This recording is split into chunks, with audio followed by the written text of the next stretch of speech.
At Citi Field in New York, the New York Mets play the Miami Marlins. New York Mets baseball on SNY is brought to you by Memorial Sloan Kettering Cancer Center, dedicated to advancing cancer research, treatment, and care. More science, less fear.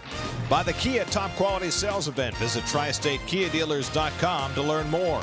By New York Lottery, take a break from the expected, play scratch-off games from the New York Lottery. By Geico, the #1 insurer in the New York market. And by the all-new 2017 Hyundai Elantra, it's not just new, it's better. Well, there's two-way traffic on the ramp coming off the 7 train these days. You got the folks heading off toward the tennis. Yeah, you can always pick them out. They usually look like they're dressed for a tennis match. Don't really understand that. And then you've got the Met fans who look like they're ready to cheer on their favorite team, the real people coming to see a baseball game. Well, it's been a series full of dramatics so far. Monday night, Jose Reyes with a dramatic dash for the tying run. Yoenis Cespedes, the 10th inning drive for the winning run as the Mets won 2-1 in the opening game. Then on Tuesday night, Curtis Granderson off the bench with not one but 2 home runs. And the Mets won 7-4. Last night, 2-2 game in the 8th, and Kelly Johnson with the big hit. A 3-run double that lifted the Mets to a 5-2 victory and a chance to go for a sweep. And a pleasant good evening, everybody, and welcome to Citi Field. Gary Cohen, Keith Hernandez with you tonight as the Mets close out their series against the Marlins. They'll do it tonight and for the rest of the season without Neil Walker. Neil will undergo disc surgery, and he will be out for the rest of the season. And so the Mets are going to have to continue to mix and match. They've now lost 5 of their opening day starters to season-ending injuries. Well, this is what happens in the course of a baseball season. Now, the Mets have had just a lot of this going on. But now we're down to the final 29 games. The Mets are now a game and a half behind the Cardinals for the wild card. They put everybody else behind them. That's most important. It opens the door for Wilmer Flores, Kelly Johnson, who have been doing a fantastic job. Flores and Johnson, I'm sure, are going to platoon at second base. Flores is also going to platoon probably at first base. He's going to get a lot more playing time. He's really beginning to hit right-handers, and not just singles, and with power. So these are the little things. The guy's got to chip in here the final 29 games and his final push, hopefully for a postseason. And the Mets also hope to get something out of Michael Conforto, who returns to the team with the rosters expanding today on September 1st. Well, Conforto was here in 17 games since he got sent down. He almost hit 500 in AAA. He's in the lineup tonight. What's going to happen if he comes up and starts tearing it up? You got Granderson all of a sudden getting hot. You got Diaz playing well. It's a big problem for Terry Collins. A nice problem to have. Now the Mets try and get their pitching in line. Jacob deGrom coming off 2 really bad starts in a row. He got 3 extra days of rest. Well, he was supposed to get 2 full turns rest, 8 days, but it's going to be pitching on the 8th day for him. 7 days full rest with Matz not being able to go. Push back another start. Lost a little bit of movement on his fastball last start in St. Louis. I thought he lost his breaking ball. He's had some rest. It's time for him to turn it on. He's got 5 more starts. Start getting some W's. So deGrom and the Mets go for a 4-game sweep of the Marlins. Mets and Marlins, all the action on SNY.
2016, presented by Empire City Casino. After the game, you can enjoy an exciting fireworks show that will light up the night sky. For tickets, visit Mets.com/fireworks. Greater coverage of baseball brought to you by T-Mobile. The Chicago Cubs had their best August since 1932, paging Charlie Root. August of 2016 featured more strikeouts than any month in history. That number just keeps going up. And the former Met Kirk Neuenhuis helping out his old team by helping the Brewers beat the Cardinals. That sliced the Mets' deficit for the wild card down to just a game and a half behind St. Louis. New York Mets baseball on SNY is brought to you by Affinity Health Plan, serving the healthcare needs of New Yorkers for more than 30 years. The rain has passed. The sun is out. Mets looking for a sweep. Jacob deGrom's first pitch against the Marlins is coming right up.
And Warthen did bullpen work with Jacob deGrom in this extended period between starts, trying to change his arm angle slightly to get the movement back on his fastball. We'll see the results shortly. The Hyundai starting lineup for the Marlins: Marcell Ozuna out after spraining his left wrist last night. So Christian Yelich moves over to play center field. Jeff Francoeur gets his first start of the series. So does Jeff Mathis, giving JT Realmuto a night off. Echeverria back in the lineup after a night off last night. And there is Mr. deGrom. And his Land Rover numbers, you look at the hits to innings pitched. Ronnie mentioned that as last time. Too many hits for deGrom over innings pitched. The walks are fine. Got to get back in the groove. He's a big important cog in this machine. D. Gordon leads off, takes up and away for ball one, and we're underway. Gordon just 2 for 14 in this series. Ichiro Suzuki on deck. Martin Prado behind him. With all the rain, we have a nice sunset shaping up. And deGrom misses high and falls behind 2-0. Gordon hitting at .269 in his truncated season.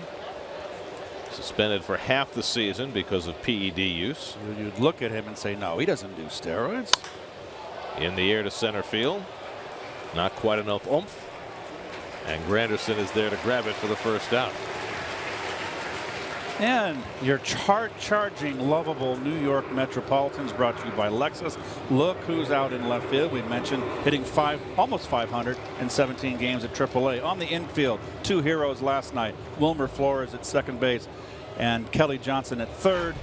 d'Arnaud behind the play. There's Michael Conforto. His last big league game was August 11th against Arizona. He went down to AAA, absolutely tore it up at Vegas, and hoping that this time his return will be the charm. Now let's just remember, he's got postseason experience, and he played well in postseason. If he gets red hot and carries this hot streak that he had in AAA, he's going to be hard to keep out of the lineup. Ichiro Suzuki hitting second in the order. Well, Terry Collins wanted to give Cespedes and Cabrera a night off. They're nursing their various hurts. The quad for Cespedes, the knee for Cabrera. Also with a wet field, he felt doubly important to sit them. But also, he wanted to get Conforto in the first day and hope that that hot streak could continue. Well, the September call-ups now have helped this team. Remember, Terry's been playing with a short bench because of the. You didn't know what way they were going to go with Walker. Well, now Walker is going to go. He's not in the picture anymore, but he wasn't able to play the last couple of games. So a short bench for Terry now no longer the case. Well, Conforto is here. So is Ty Kelly. So the Mets are a little more refortified on the bench. Kevin Plawecki back as well. That's slapped down to third. Kelly Johnson playing third base tonight. Throws out Ichiro for the second out. And DeGrom has retired the first two. Now, before his last start in St. Louis, DeGrom had gone 17 straight starts without giving up a run in the first inning. He got greeted with a leadoff home run by Matt Carpenter in St. Louis to break that streak, and now trying to start a new one tonight. And as you saw, some frustration. He showed some frustration in the dugout. No one likes to perform poorly. And, you know, everybody, you have these ups and downs in the course of a season. No one is immune. Here's Prado, 3 for 12 in this series, third in the National League in batting at .319. And he takes a fastball letter high for a strike. DeGrom's been up early on in this game. He has. This is a Marlin team that's ripe for the plucking. They looked like they were down in the dumps last night. A tough loss. Looks like they've lost a little bit of that spirit. They've had a little bit of that fight kicked out of them. Now remember, they came into this series ahead of the Mets in the standings, but the Mets have leapfrogged both the Marlins and the Pirates in the course of this series. Now a game and a half behind the Cardinals, who are off tonight, so the Mets could be a game back by the time the night is over. 0-2 to Prado with 2 out. And he takes the slider out of the strike zone. Well, most importantly, when you're in a charge, a charge for the pennant. And there's the. Always nice to see the broom, a potential broom here. Don Mattingly hoping that is not the case. He needs to win a ball game here. It's the difference between losing 2 games in the standings and 4. And Prado goes down swinging on the fastball away, and DeGrom's got himself a 1-2-3 opening inning. Good start for Jacob. Mets come to bat in the bottom of the first inning with Reyes to lead things off.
Reyes hoping to get things started for the Mets in the bottom of the first inning.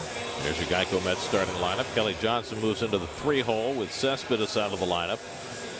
Wilmer Flores starting more and more against right-handers, and he will now with Neil Walker out for the season. Michael Conforto gets in the 6-hole for his return to the lineup as the Mets face young Jose Urena. Well, he started out the year, came up in April, and first 16 appearances were in relief. Got sent down at the end of May, came back after the All-Star break, and has started. His last 2 starts have been okay, but he hasn't had success on the win side. Reyes 5 for 14 in this series. And he has a delivery, a very unusual delivery, almost like a shove. He brings it to his ear and kind of slings it in there. A little peculiar.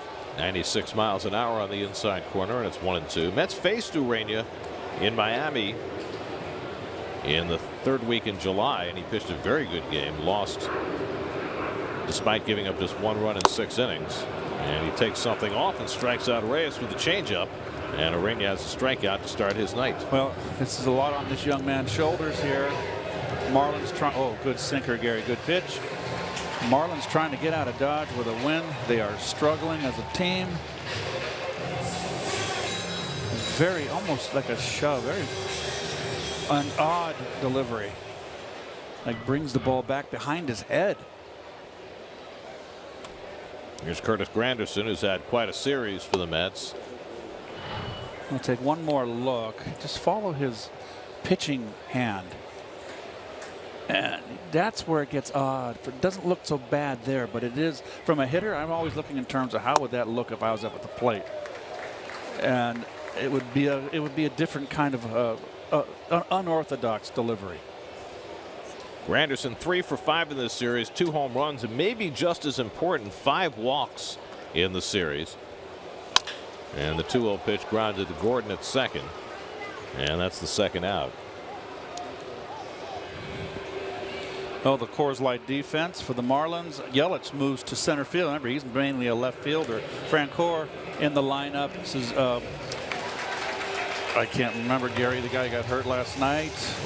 Ozuna got hurt last night on the dive. Forgive me, folks. Same infield. Echeverria back in the lineup at shortstop. Had a night off. Mathis. I won't say spelling, but he is spelling JT Realmuto. Can he spell it? Kelly Johnson, last night's hero, hitting 3rd in the order and playing 3rd base.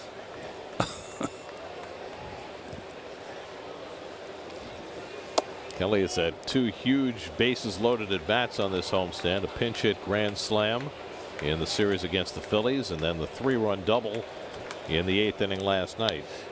Isn't it funny, this game, that Kelly Johnson starts out in Atlanta? He drives one to deep center field. Yelich back. He's got room. And he makes the catch. Starts out in Atlanta, Gary, and is kind of pining away in a last place team rebuilding, not doing much. Comes over to the Mets, picks up where he left off. He's been a great contributor to this ball club. 1 inning complete. Mets and Marlins, no score.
Christian Yelich leads off the second inning.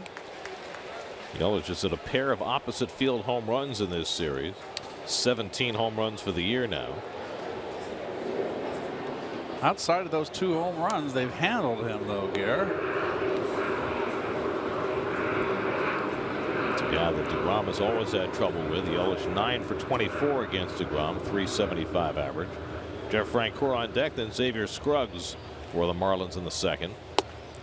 Marlins have just finished off a 10-18 month of August. They were 16-10 in July, 10-18 in August, really putting a huge crimp in their hopes to make it to the postseason. Always found, Gary, that a lot of the teams that are hopeful, they always seem to wilt in the heat of August.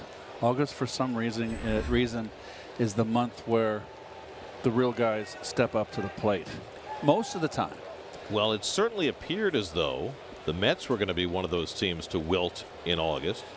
If you go back to that last road trip, which started in Arizona, the Mets struggled there. They lost the first 2 in San Francisco. Their season really looked dead in the water at that point, and then everything changed those last 2 games against the Giants. Right. We were talking in Arizona, and when they were hitting them, and I just felt I always said, okay, they got a lot of injuries to regular starters. They got a lot of guys that are filling in, doing the best they can. It's hard to win.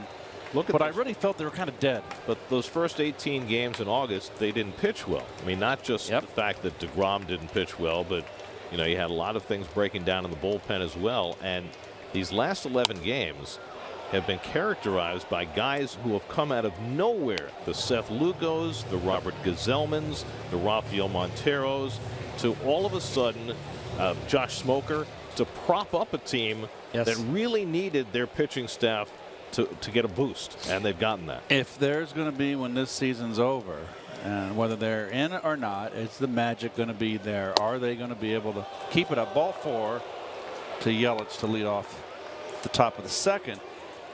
If they do get to the promised land in the postseason, those guys are going to have to continue to do it. Now, I don't know if Montero is going to start again. He certainly, I thought he pitched well outside of the walks. I thought he had good stuff. Gazelman showed a lot of heart. And Lugo, to me, I mean, Lugo's got nice stuff. He's got a nice curveball and goes after hitters. Now, this reminds me of Terry Leach when he came up that one year and won 11 games for us. 1987. And then Rick Anderson another year, or was it the same year? Rick Anderson came in out of nowhere and pitched in. So those things have to happen. That's why you have 25. I know it's just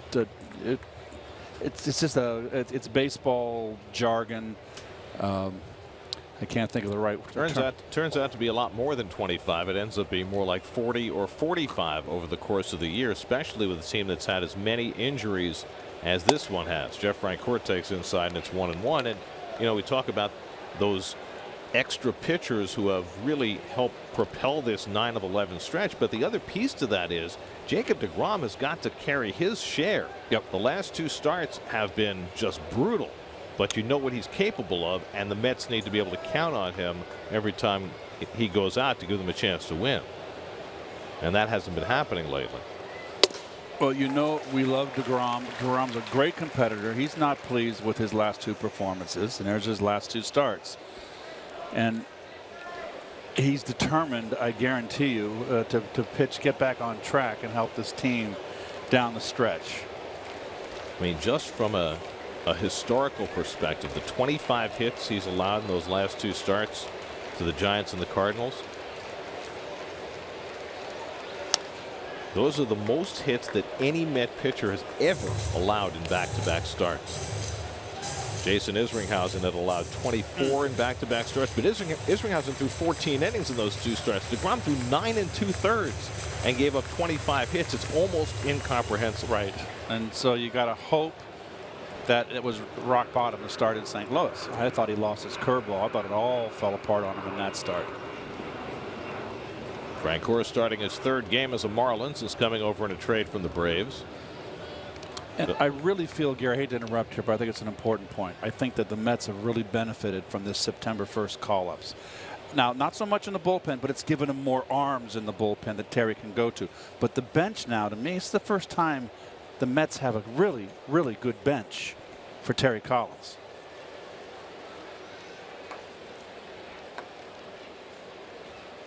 We mentioned the arms in the bullpen. The Mets called up Gabriel Noah to give them an extra arm, but they also made a trade last night and picked up Fernando Salas from the Angels, a veteran guy who used to be a closer for the Cardinals. And with Hansel Robles up and down lately and Jim Henderson very much a question mark, Salas a candidate to fill that 7th inning role that the Mets have looked for a solid candidate all year to fill. 2-2 coming, and Francoeur chases outside for the first down of the inning. Second strikeout for DeGrom. A little cutter, which is always a good pitch. Out of the strike zone. Starts as a strike and cuts out of the strike zone. And Francoeur has always been a guy that chases. So that's the kind you can get Francoeur out without throwing strikes. You know, getting back to Salas, too. He's 31 years of age, Gary. He's a veteran who's been in the wars before with St. Louis in his 4 seasons with St. Louis. So it's a nice pickup as an arm out there. Not wearing out Henderson and Robles. There's Xavier Scruggs, 3 for 11 in this series. He's played all the first base for the Marlins in the absence of Justin Bour. Marlins are saying now that they think that Bour might be able to return for them on their next homestand. He has been a huge loss for them. Everybody, of course, knows about Giancarlo Stanton being down with a groin injury, but Bour's missed almost 2 months now with a high ankle sprain that just had not gotten any better, and it took a big left-handed power bat out of their lineup. Well, Giancarlo Stanton's a big blow for this team. There goes the runner. Darno's throw is on the money, but too late, and pops out of the glove of Flores, and Yelich has a stolen base, his 7th of the year.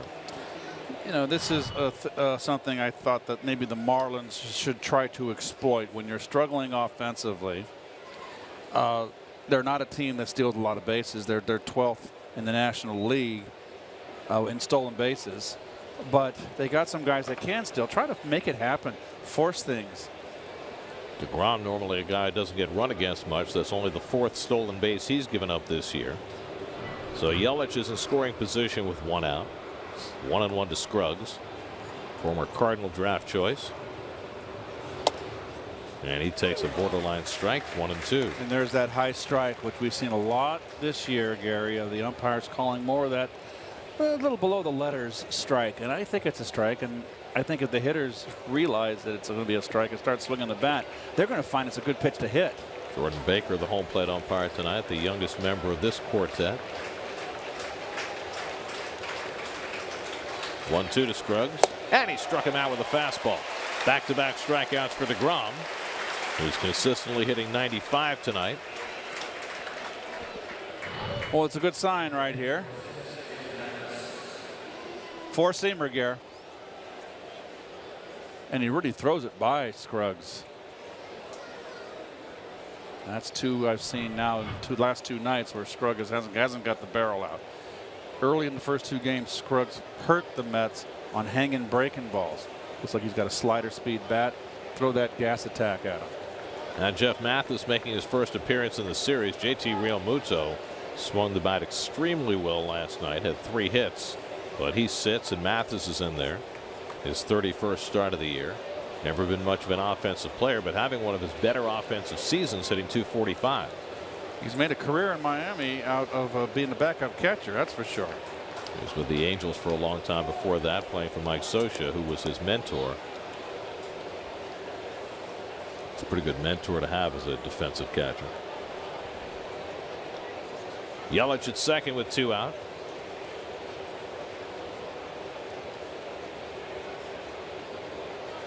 It's a certain generation of Met fans who cringe every time they hear Mike Scioscia's name. You know. Oh, I do too. That thing went over my head. Very far over your head. I wish I would. Not even Will Chamberlain could have made that play. Tonight's Toyota Twitter poll. Tweet us at SNYTV. Should rosters expand during the month of September? That'd be interesting. You know how Bobby Valentine, the former Met manager, feels about that. I think most managers feel the same way, that it creates an uneven playing field in September. You get some teams that call up 1 or 2 players, some teams that call up 10 or 12 players, and you're dealing with apples and oranges as far as roster size. And I just stated earlier that this is a big help to the Mets. And Terry Collins now has more bodies on the bench, and I'm not just average bodies. He's got a good bench and good people to pick from to start and then sit. 1-1 to Mathis, and the breaking ball hit deep down the line, but that'll go foul. So DeGrom got that changeup up, and Mathis got out ahead of it. My feeling about the roster expansion in September is that you should be able to call up as many players as you want, but you should only have 25 eligible players every night. Do it like hockey does it, and have healthy scratches. That it should be a level playing field. Call up as many as you want. There's 37 players, but only 25 are on your active roster on a given night. You know, play the game the same way you play it all year, and you have to make the same choices. And it could be different guys every night, but you get one of those long games where one team has 37 players and one has 26. It's just not fair.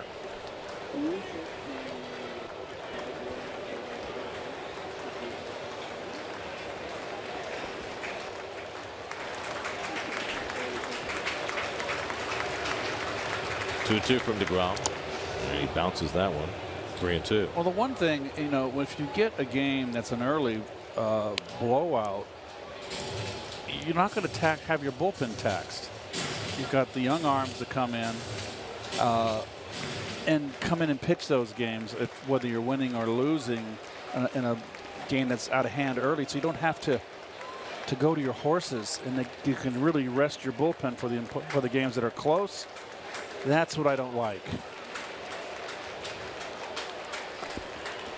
3-2, and Mathis takes just outside. Ball 4. I think DeGrom thought he had that. Second walk in the inning for Jake, who averages just 2 walks per 9 innings. Well, close. Let's see. That could have gone either way. The hitter got the call. Well, that's Jordan Baker behind the plate. We already introduced him. Tim Timmons, Mike Everett, the crew chief, and Paul Emmel rounding out tonight's umpiring crew. They've had all 4 games in this series. 24 pitches already in this second inning for DeGrom, and now he's got to go after the number 8 hitter, Adeiny Hechavarria, with 2 men on. And you can see he's hitless in this series, and the 3 walks. Sat down last night. Had a little spell.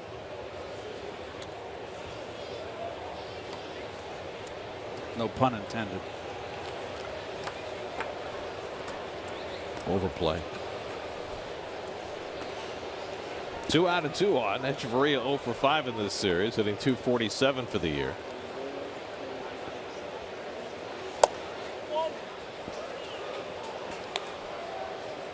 Well, how about that? That's usually your worst hitter in the order that hits there. Hechavarria is not an easy out. I like him as a player, as a hitter. Not a 300 hitter, but he's a definite threat up there. Most hitters don't love hitting 8th. You're in such a precarious spot with pitchers able to maneuver around you if need be with the pitcher on deck. It's also, you're the 8th hitter. I think it's psychologically, it's like, oh gosh, like putting the kid in your pickup game when you're a kid's putting the guy out in the right field that can't run, or if he's the bad athlete. So you're saying he might be inclined to be picking daisies. I just think it has a negative, I don't know if intonation is the right word, for the player. But, it's not like, hey, I'm hitting 3rd.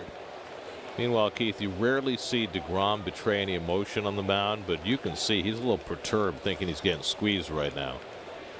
That last slider he thought was a strike. He looks focused. He will fight through his hard, tough outings. And he gets that call on the corner, and now it's 2-2. Hey, he's had 2 bad outings in a row. Bad outings where he's been hit hard. He's not used to it. And remember also, he had a bad outing against the Marlins the last time he faced him. Remember that one down in Miami? He got knocked out in the 4th inning.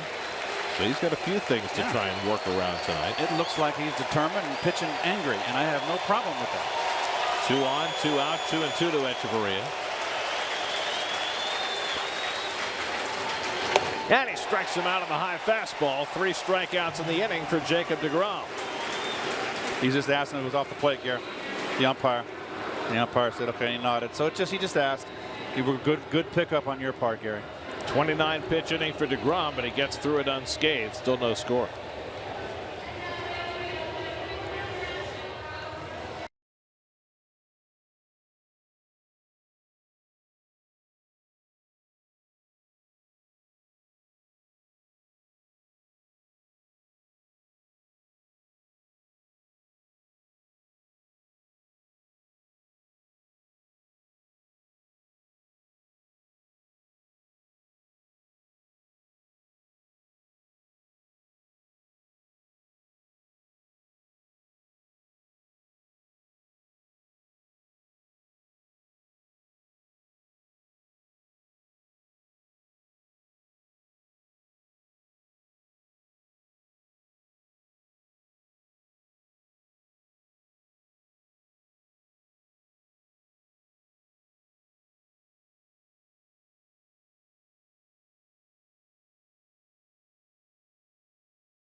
Advantage of a special Coca-Cola combo offer in select seating areas during all remaining Mets home games. Tickets start at just $19 and include a $10 food and beverage credit, so you can cheer on the Mets while enjoying your favorite Coca-Cola products. Tickets for this offer are only available at Mets.com/combo. Jay Bruce leads off in the home second. Jay's looked a little better the last few nights. 3 for 8 in this series. Got 2 hits last night.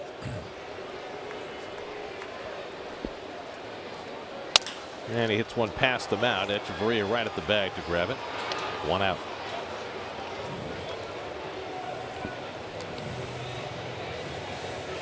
So Ureña's retired the first 4, and now Wilmer Flores.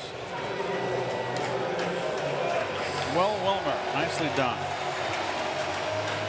I just feel like I can kind of sense Wilmer just feeling more like a big leaguer, getting confident with each game that he plays. And now starting to produce against the right-handers. Well, that's the key for Wilmer. Up until August 18th this year, so you're talking about 2 weeks ago, Wilmer was hitting .206 against right-handers. Since then, he's hitting .391. How about that? So all the success he's had this year against left-handed pitchers starting to translate into success against righties. You ask Wilmer about it, he says, doesn't matter to me. Lefties, righties, all the same. But the numbers do tell a story.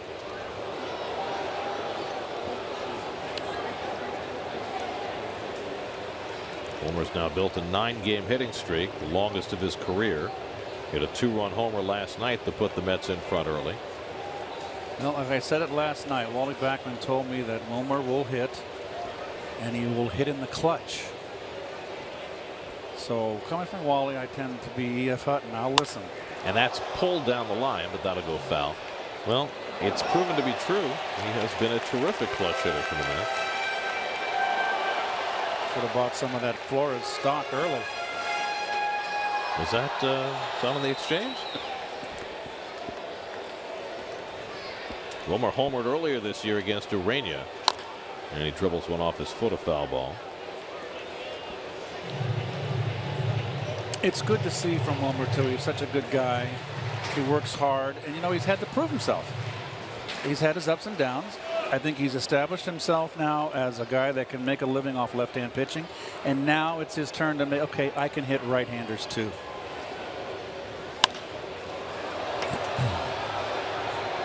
You know what he's also made his living off? The Miami Marlins. Since the start of 2014, only one player has more home runs against the Marlins than Wilmer Flores. Wilmer has 10. Bryce Harper has 12. Huh.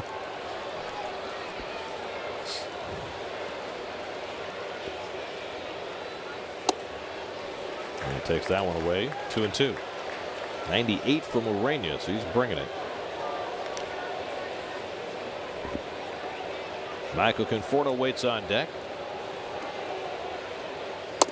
And a full count to Flores.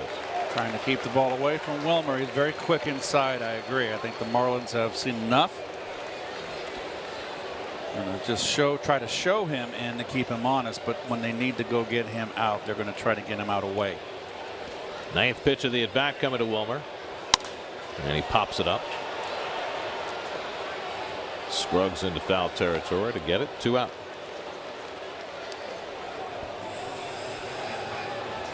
So now Michael Conforto, his first big league at bat since August the 11th. Michael was in a huge slump when he got sent down, and he could not have been hotter once he was sent down. In 17 games after his demotion to Vegas, he hit .493 with 6 homers and 13 RBIs in those 17 games. Now can he translate it back to the big league?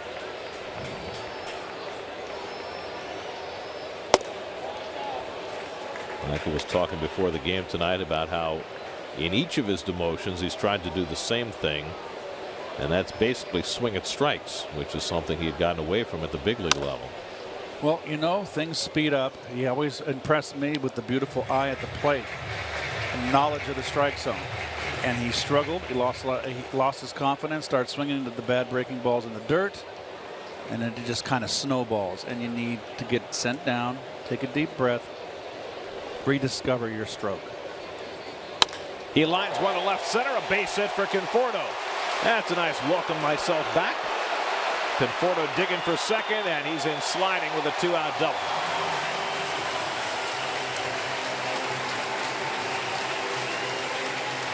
Well, Michael Conforto doing exactly what the Mets want him to do. High changeup, belt high, out of the strike zone, stayed level, and hallelujah, there's your left center field.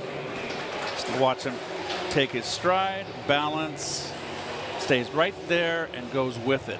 He started to pull too much, and he's rediscovered, hopefully, left center field. So it's the Mets' first hit of the night. A double for Conforto, and here's James Loney trying to fight himself out of a slump. Hitless in his last 10 at bats, 0 for 8 in this series.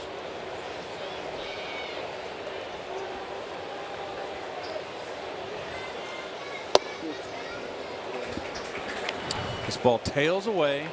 It's probably around 3 inches outside corner, but look at him extend the arms.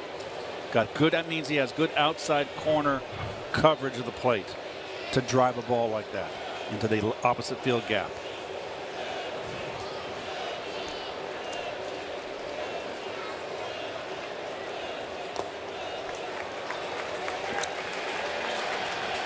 Well, if Conforto can get back to any shade of what he was the first month of the season, it provides a very pleasant problem for Terry Collins. I think he plays, Gary. Oh, I agree. If he hits, he's got to play. He's going to play, and it's going to have to be in center field. Yep. How many games did he play in center field? He was playing there every other day while he was down in Vegas. 6 of his 17 games down there were in center field. Remember, he played a little bit there before he got sent down as well. So, you know, I mean, Granderson hasn't played a ton of center either. I mean, the Mets, other than De Aza, don't really have a center fielder on the roster right now. But if he hits, he's got to play. They're going to walk Loney intentionally now after falling behind 3-0, and they'll bring up Travis d'Arnaud with 2 on. Well, Travis d'Arnaud was the key at bat in last night's ball game.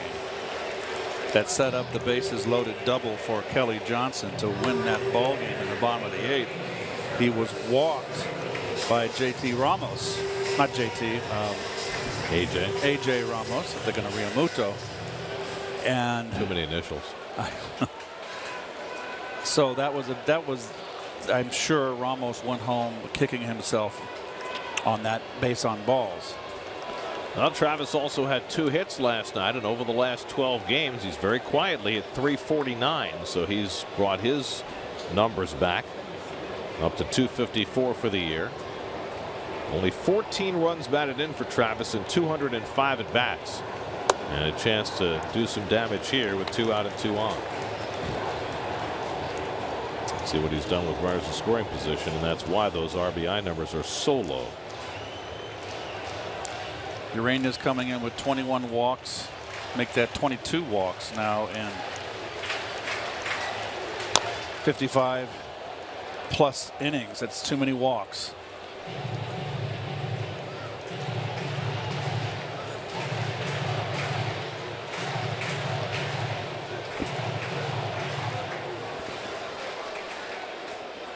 Conforto at second, Loney at first with 2 out.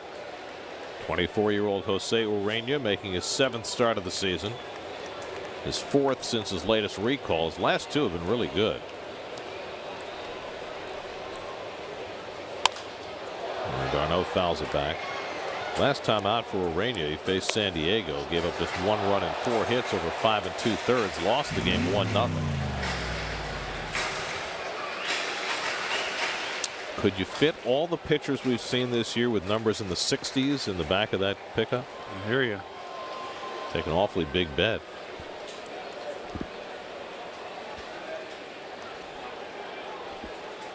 One-two. And a nice job by Mathis to keep that from going to the backstop. Not quite sure how he did it. Ureña's 24 years old. He'll be 25. Turned 25 on September 12th. So you see what you get here with the walks. He's a diamond in the rough. Will he ever get command of his secondary pitches, all of his pitches? That's the big question for every pitcher coming up. 2-2. That's too high. Now a full count to d'Arnaud with Jacob deGrom on deck. So deGrom had to throw a ton of pitches to get through a troubled top of the 2nd. And now Ureña facing the same fate here in the bottom of the 2nd. Conforto and Loney will be running with 3 and 2 and 2 out.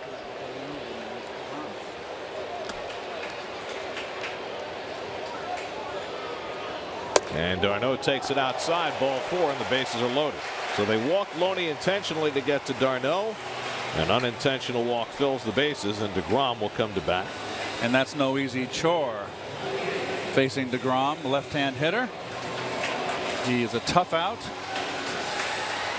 You see his numbers on the year as a batter. Maybe he should go chat with Kelly Johnson before he comes to bat with the bases loaded. 6 for 41, 2 RBIs and a double. Mets as a team have been swinging much better with the bases full the last couple of weeks. And a big rip by deGrom on a first pitch sinker, 0-1. Conforto now at third after his 2-out double. Loney at second and d'Arnaud at first.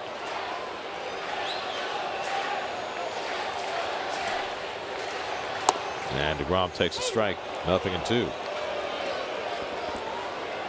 Jacob the other day was used as a pinch hitter for the 5th time in his career. Still looking for his first pinch hit. Right now just trying to put it in play on 0-2. Ooh. A little gas up in the strike zone.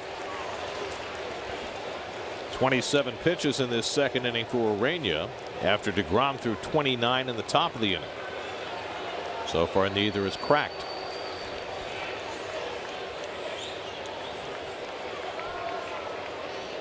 Okay, reshuffle the deck.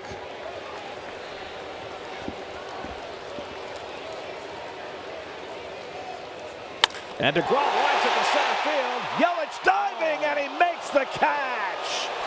Yelich playing shallow with DeGrom batting, and it paid off for him. Looked like a sure base hit, and Yelich came charging and diving and saved a couple of runs. That's a heck of a play right there. Well, we saw Ozuna make a tremendous diving catch in center field last night against Flores that cost him a sprained wrist. Yelich takes his spot and makes an even better play.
Yelich has been mostly a corner outfielder in his career, but playing center field tonight, and he made a very important play. Top of your screen.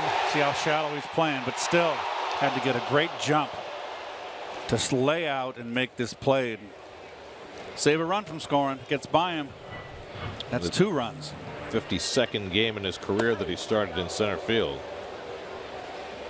Excuse me, that would have been 3 runs. Bases were loaded. Jose Urena 1 for 10 this year, 2 for 23 in his major league career. So both pitchers scuffled in that second inning, but neither one allowed a run. This is the most bizarre thing this season is that Jacob deGrom has had trouble getting opposing pitchers out. They have 12 hits against him already this year, 12 for 36. And now he's behind Urena 3-0. It's got to be like a mental block or something. Possibly. That's why I always say, never watch the games or listen to the broadcast when you're a player and you're not going good. You don't need any of the negative waves like Donald Sutherland and Kelly's Heroes and Tone Moriarty cut with the negative waves. Do you think he doesn't know by himself without listening? I don't know. I don't think he does. He know precisely that they're hitting 320 against Not him? the I don't numbers, know. but he's got to know he's given up an inordinate number of hits to pitchers. Yep.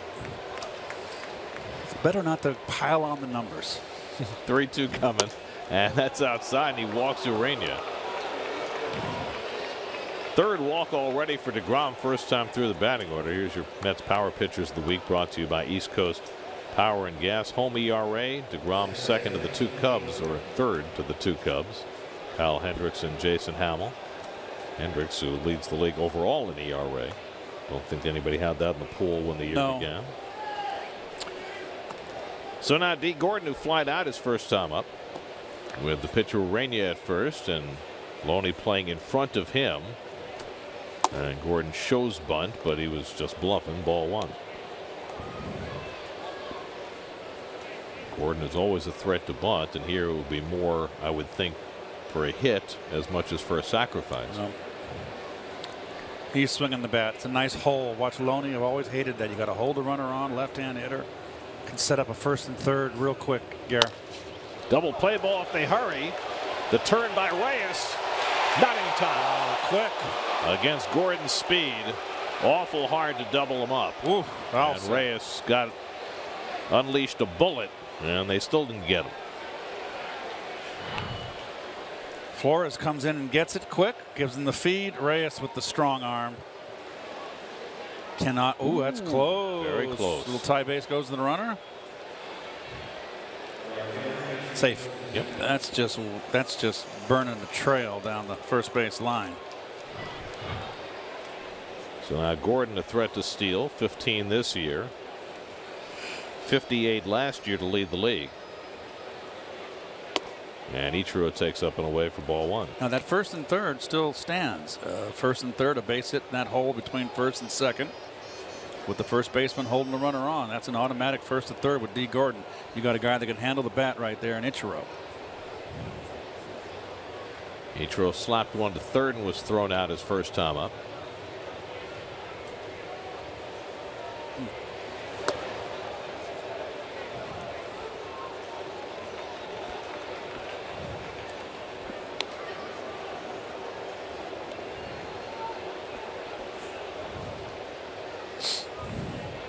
DeGrom has already walked 3 tonight. Unlike him. And now behind Ichiro 2-0 with Prado on deck. And now 3-0. It's very interesting that we've never seen DeGrom get these 3-0 counts so early. He's usually around the plate throwing strikes here. Sometimes I think he throws too many strikes.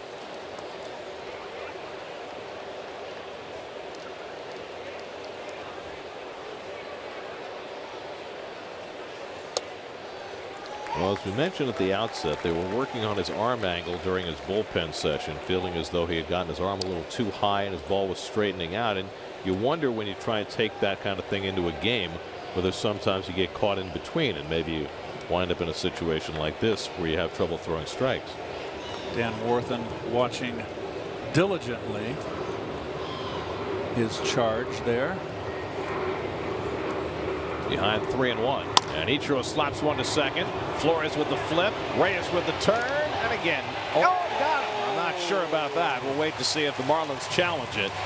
Naked eye, it looked as though Ichiro might have beaten it out, but the first base umpire Tim Timmons called him out, and the Mets are going to stay on the field. I think this will get overturned. I think he beat it.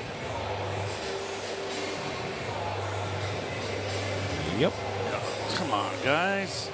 So we'll get a challenge from the Marlins and almost certainly get this call overturned. I mean, from here, it's clear that Ichiro beat the play to first base, and for some reason Tim Timmons didn't see it that way.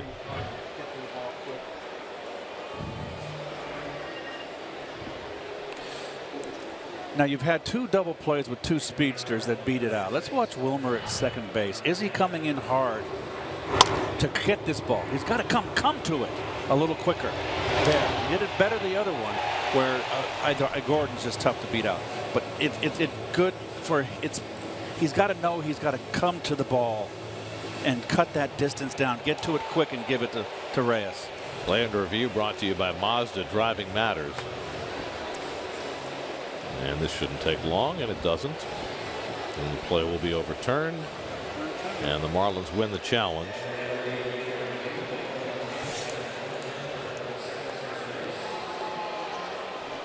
So the inning continues with Ichiro at first and 2 out, and Martin Prado coming up. So a leadoff walk to the pitcher, and then 2 potential double play balls, but with first Gordon and then Suzuki going down the line, the Mets unable to turn it either time. And that keeps the door open for Prado, who struck out his first time up.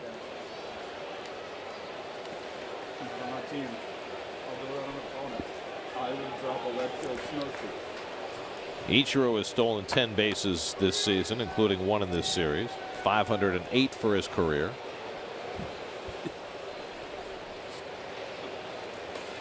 Marlins have already stolen 1 base tonight. Yelich stole 1 in the second inning, and DeGrom will keep an eye on Ichiro.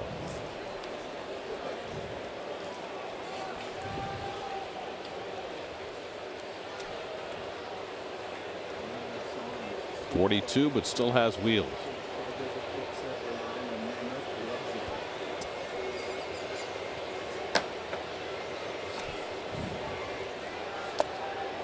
And the slider out of the strike zone to Prado, ball 1. This guy wants to take a picture of me. Hi. Okay, you got it. Thank you. I got a game to call here.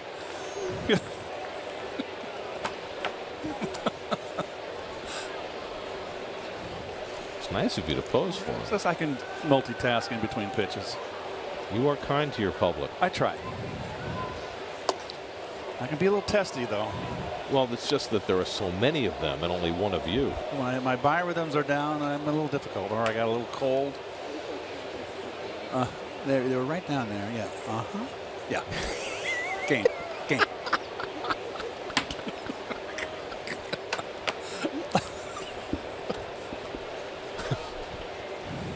So many people to please, so little time.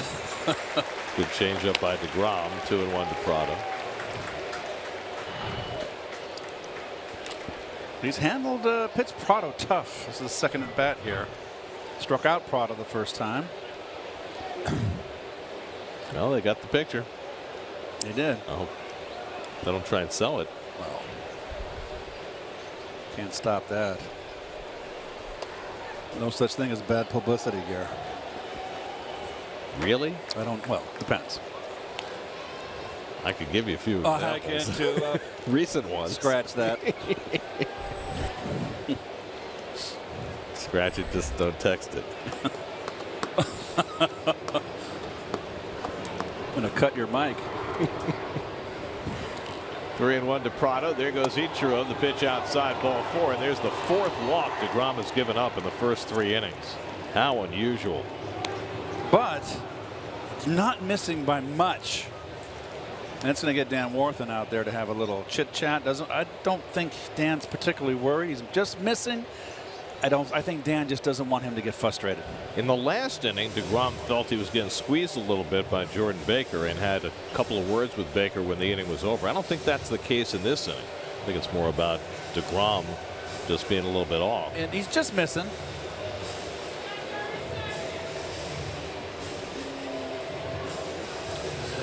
Follow Mets Baseball live with the MLB.com at Bat app, which includes game day, live game video highlights, StatCast, news, and more. Download MLB.com at Bat, the #1 app for live baseball, on your phone and tablet. So DeGrom is yet to give up a hit, but he's now walked 4 Marlins. This is shades of Rafael Montero on Monday, when Montero in the first game of this series walked 6 in 5 innings, but didn't give up a run. See if DeGrom can have the same ability to pitch around the walks. He's got to face Yelich, who walked his first time up. Right now, the most dangerous bat in this lineup. 2 out and 2 on. And Yelich pulls one into center field, a base hit. Ichiro Suzuki will score the first run of the game. Prado goes first to third. Yelich comes through with an RBI single, the Marlins' first hit. And it gives Miami a 1-0 lead. Oh, Yelich continues to drive in runs this year for this ball club. First ball, fastball hitting, not a good pitch. Up and over the middle. That is the 80th run driven in by Yelich this year. He is having himself a really productive season. There's 29 games left. He has a shot to drive in 100. He's clearly going to drive in 90. And there's Prado, always a good base runner. Realizes the ball's hit to the left of a Granderson. And Granderson does not have the strong arm. Never hesitated. Francoeur fouls one back. We'll go back earlier in this inning. Mets unable twice to turn double plays because of the speed of Gordon, the speed of Suzuki. And that keeps the inning alive and allows the Marlins to scratch out a run. Francoeur struck out his first time up. Prado now at third. Yelich at first with 2 out.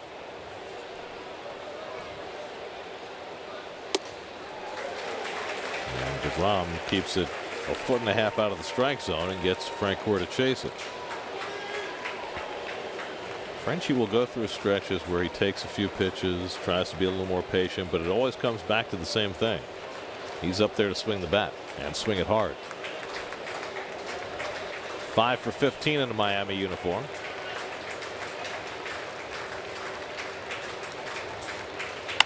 And Frenchie lifts one to right, and Bruce is right there waiting for it. That retires the side, but the Marlins played the game's first run. Yelich with a 2-out RBI hit. 1-0 Miami in the third.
SNY's Super Slow Motion is brought to you by your Mercedes-Benz Tri-State dealer. Mercedes-Benz, the best or nothing. That's down 1-0 as they come to bat in the bottom of the third. Mets have been behind in every game in this series. Second time through the batting order for Jose Urena, and he misses up and away to Jose Reyes. Reyes struck out on a changeup his first time up.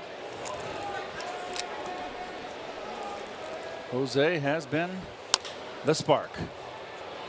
There's no question about it. And I was a little concerned that he had missed so much time that maybe he wouldn't be able to get his act together in the limited time left in the season when the Mets picked him up. But my gosh, was I wrong. He is hitting at a .338 clip since coming off the DL. That's 18 games. Fabulous.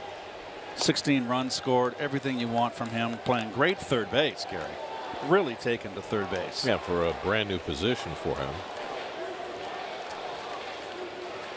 Made a couple of errors last night, but that's certainly not been the norm. What's great about Jose, he's even though he's hitting at a .338 clip, but his on base percentage is almost .400.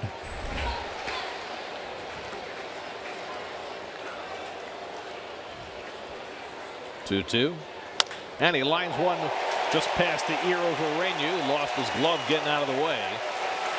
Urena survives, but gives up the leadoff hit to Reyes. Well, all 4 games here as we watch this rip. Doug, beautiful hitting. All 4 games now, the Marlins have gotten on top, scored first, and the Mets have answered all the first 3 games with runs of their own. 2 to take the lead, 1 to tie. Let's see if they can do it tonight. There's Granderson, who grounded out his first time up. Curtis in the 2-hole tonight with Cabrera sitting out. Both Cabrera and Cespedes out of the lineup tonight. Terry Collins is going to have to manage their playing time the rest of the way. Let's check in with Steve Gelb. Steve? Gary, the other night we were talking about Kelly Johnson and how he's changed his approach at the plate to be more like Daniel Murphy is at this point in his career. And the big aspect of that change is that Johnson is trying to keep his hands inside the baseball and really be short and compact.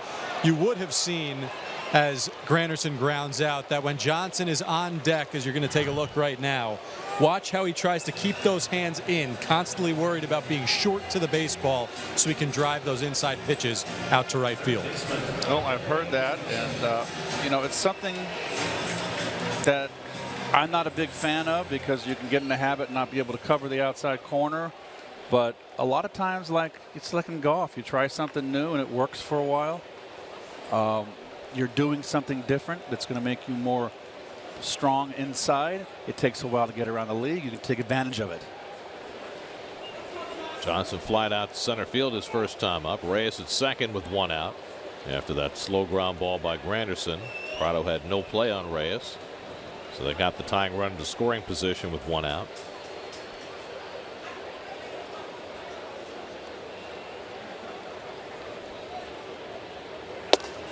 And Urania misses high for ball 1.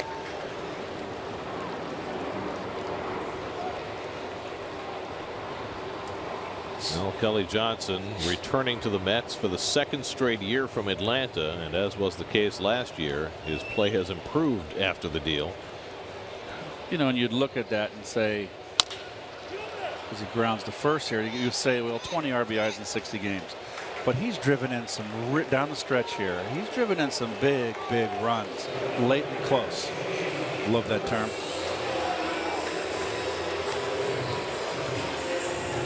So now Jay Bruce with a runner at third and 2 out. Bruce grounded out to short his first time up.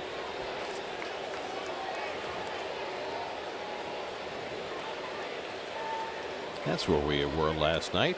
Yeah. Up in the promenade. That was fantastic. Nice view. Did we take some seats away? No. No, we were in a. We were blocking some people who were sitting in the promenade club, but they seemed to be okay with that.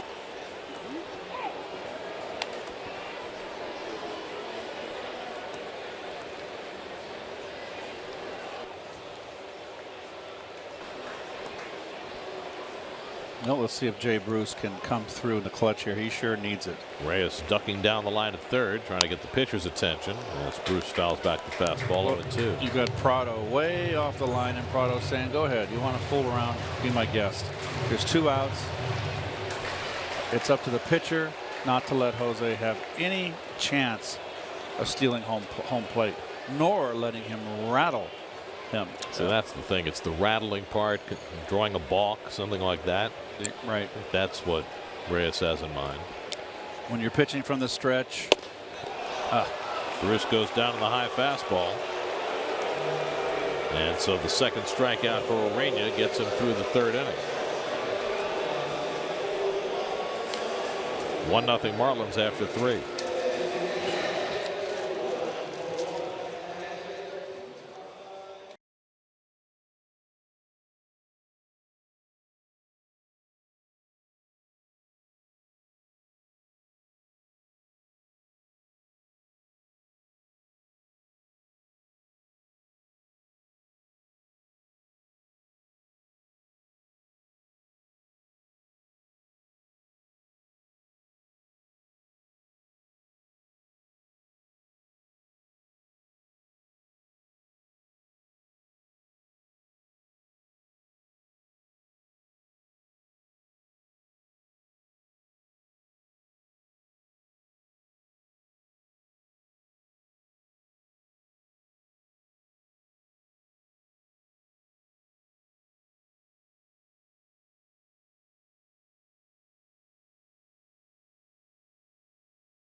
Fourth inning, Xavier Scruggs leads off against Jacob deGrom.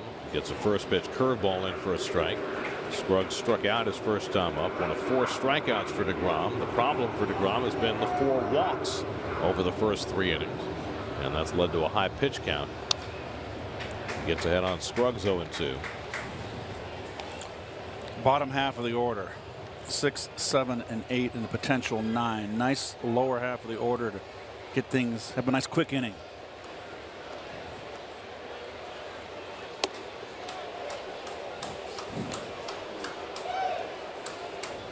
A lot of Navy personnel in the building tonight. In their summer whites. It's their best uniform. In the Navy. Village people? I almost went to the Naval Academy. It wasn't going to happen because I wanted to play pro ball. I got congressional consent to go to Navy out of high school. 5-year commitment, you know. That's why I didn't go. Roger Staubach did it. So did the other big guy, the Commodore. David Robinson. He got it waived though. Right. Well, but Staubach actually did go and serve in the Navy for 5 years and then started his pro career. Well, it was amazing. Mr. Robinson went in for the submarine duty. He was too big for the submarines. 7'1", it's a problem. Das Boot. 3-2 coming. Little tapper back to deGrom. He barehands it. Little style on that one, and he gets Scruggs for the first out. Didn't really have to, but it looked nice. No. Piece of cake.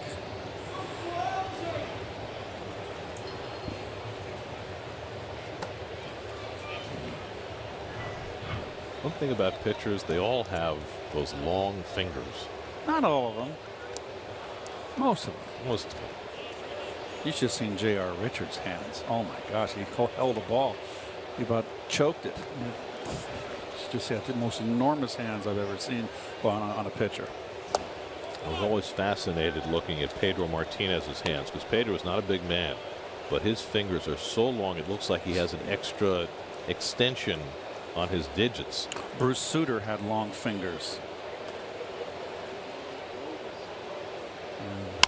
Lined into center field, a base hit for Jeff Mathis, so he's aboard for the 2nd straight time. Mathis gets a hanging breaking ball.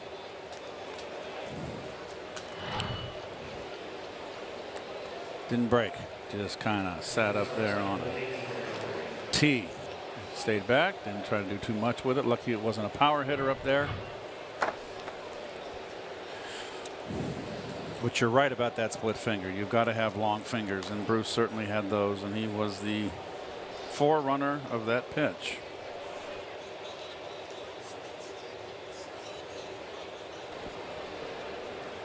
Echeverria takes a big cut.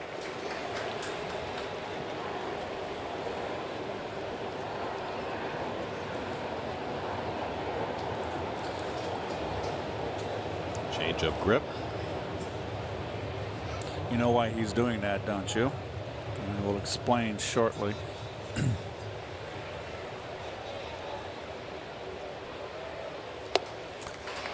You have one pitch that has an odd grip, and if you hold the ball like we did in Little League when we pitched with a fastball grip, then you got to go into your stretch or your windup. You got to fiddle around the glove to get that grip, that peculiar grip, and that could be a giveaway.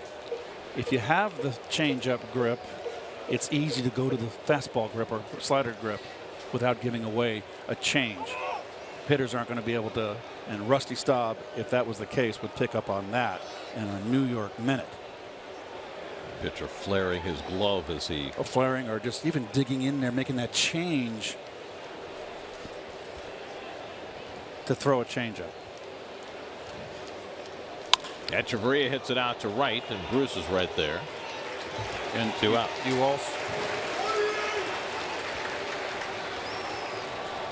So I had a Twitter poll result. We asked, should rosters expand the month of September? And nearly 3/4 of you said yes. It's nice to be able to see, I think, with the teams that are calling up their young, promising players from the minor leagues and the AAA level almost all the time. The teams that aren't in the hunt, it gives the fans a look at the potential future. I think it's a great tradition. It's something that baseball does differently from every other sport in terms of giving more players an opportunity the final month of the season once the minor league season ends. I really have a problem, though, with the competitive imbalance when you get in pennant race games. And I think you can do both. You can bring up players and still limit the number available for each game. And that solves the problem. I know every manager I talk to gets incensed about it. They'll say that I'm preparing for an entirely different sport for 1/6 of the season. It doesn't make any sense. Team might have 7 relievers one day and then have 15 the next day. Tapper back to DeGrom, a long way to get it. Close play, and off the bag comes Loney, and Ureña is safe. DeGrom took a lot of time getting to that ball and getting rid of it, and the pitcher Ureña, who can get down the line really well, has himself an infield hit.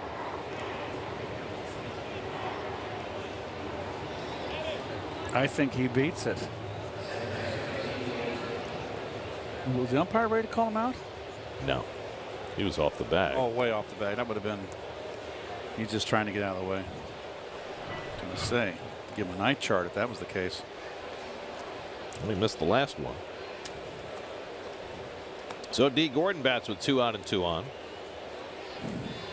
So DeGrom, although he's not giving up the volume of damage he did against the Giants and Cardinals, still not having himself an easy time of it by any means. 4 walks and now 3 hits. Gordon is flied out and hit into a fielder's choice, but beat out a potential double play at the end of that fielder's choice in the 3rd. That was key to getting the Marlins their run. Outfield defense, check it out. Very shallow in left field. That's Conforto. Granderson, the slight shade, and shallow in center.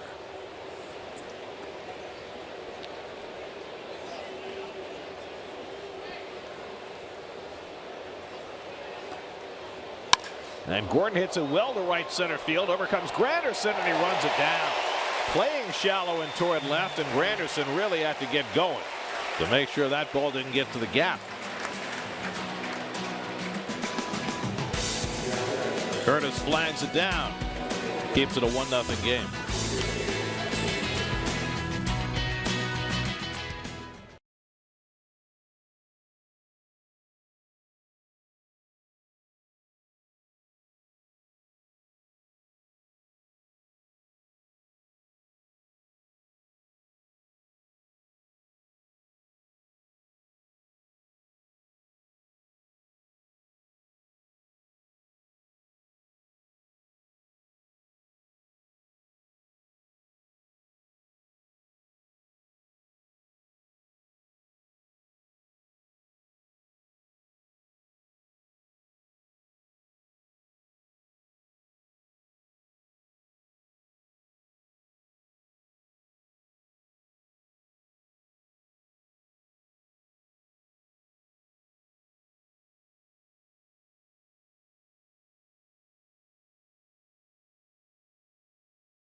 Hey, watch it. Now something erupts. Reyes and Olivo trying to get at each other. Wow. And now I've got a wild scene.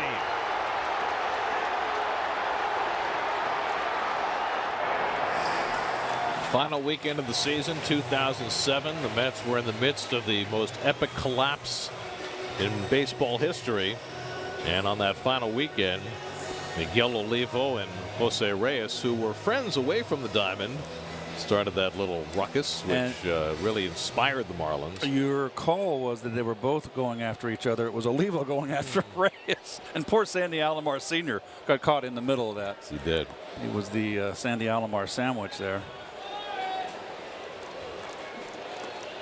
Wilmer Flores leads off in the 4th inning. What I remember is in the wake of that tussle, the Marlins hung a sign in the end of their runway heading to their dugout at Shea before the final game of the season, alluding to that as an inspirational tool. And as it turned out, they went out that last day and put a real hurting on Tom Glavine in the 1st inning. That was painful to watch that fold. Flores pops it up. And Scruggs is there to grab it. And of course, as fate would have it, the next year as well, the Mets and Marlins met on the final week in the season, and the Marlins broke the Mets' hearts on the final day again. They did. But what gets lost in all of that, the last Saturday in 07, the second last game, John Maine pitched the game of his life, carried a no-hitter into the 8th, struck out 14. Right. Kept the Mets alive. And the Saturday in 08, Johan Santana pitched an unbelievable game on 3 days rest, pitching with a bad knee. Best game he pitched as a Met other than his no-hitter, but certainly the most important game he did, again to keep them alive. And again it went for naught when the Marlins won on the final day. Michael Conforto drilled a double to left center in his first at bat back from the minor leagues.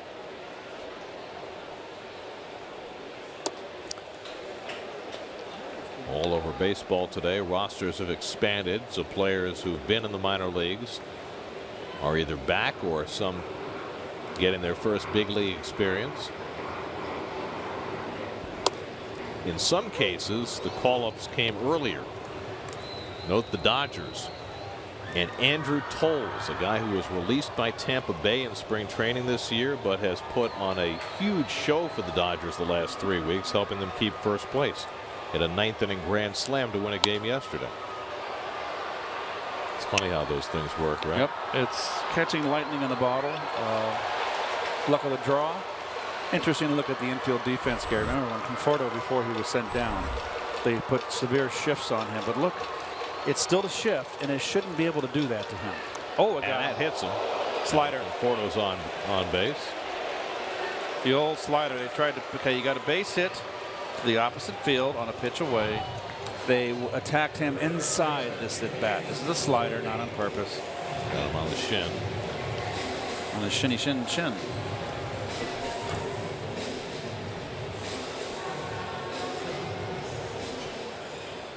Get all the latest news and reactions from tonight's Jets-Eagles preseason game in Philly on the jetsblog.com, part of the SNY.TV blog network.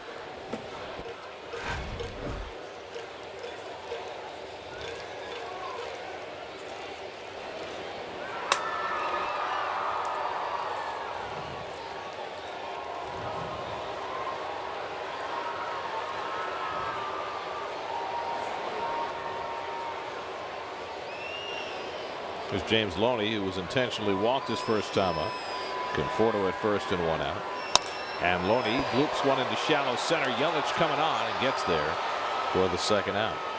And back to first goes Conforto. Yelich continues to play a shallow center field, and it continues to pay for him. Yes, it does. d'Arnaud, Gary, walked last night. That set up Kelly Johnson. He walked his first at bat, and DeGrom almost was robbed of a bases loaded base hit. And I think, Gary, it's a good matchup for Urania, a righty against a righty. It's a terrific matchup. I love when you break it down.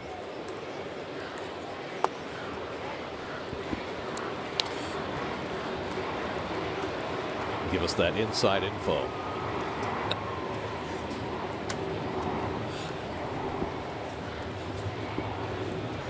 Conforto at first with two out.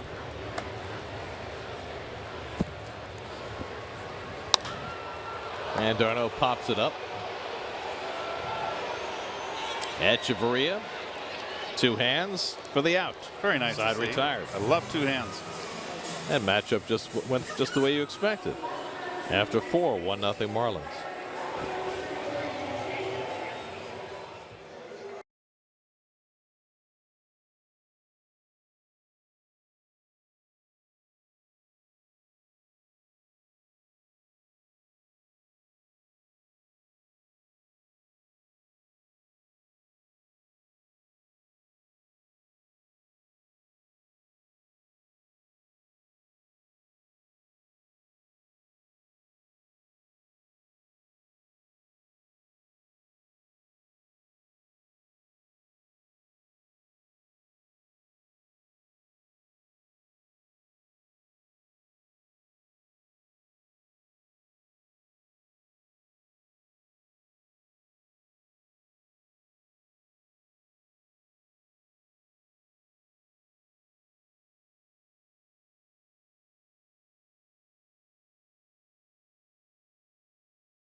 That's how it sounded on NHK 3 weeks ago when Ichiro Suzuki reached the 3,000 hit plateau with a triple at Coors Field. Thought it was a great call.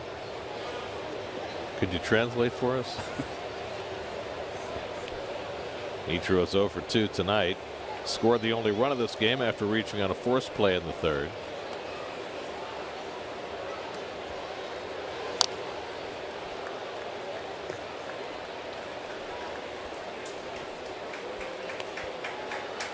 Well, Ichiro now has 3,012 hits, 27th on the all-time list.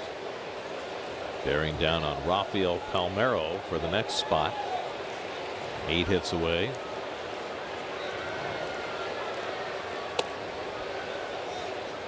DeGrom just not sharp.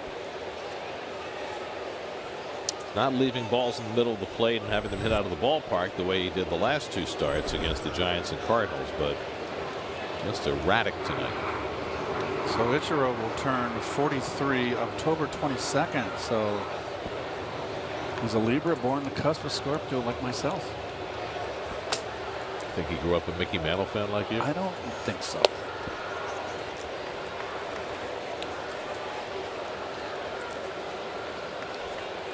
Be worried, be wearing some derivative of 7. Martin Prado on deck, then Christian Yelich in the 5th.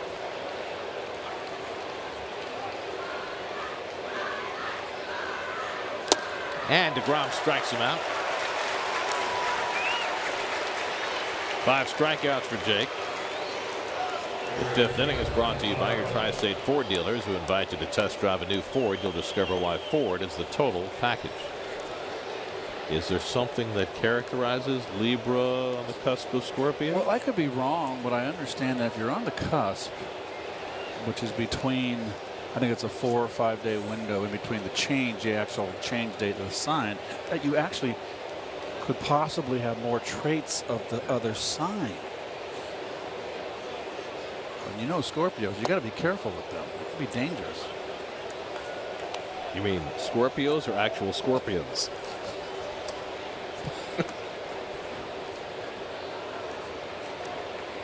Don't quote me on that.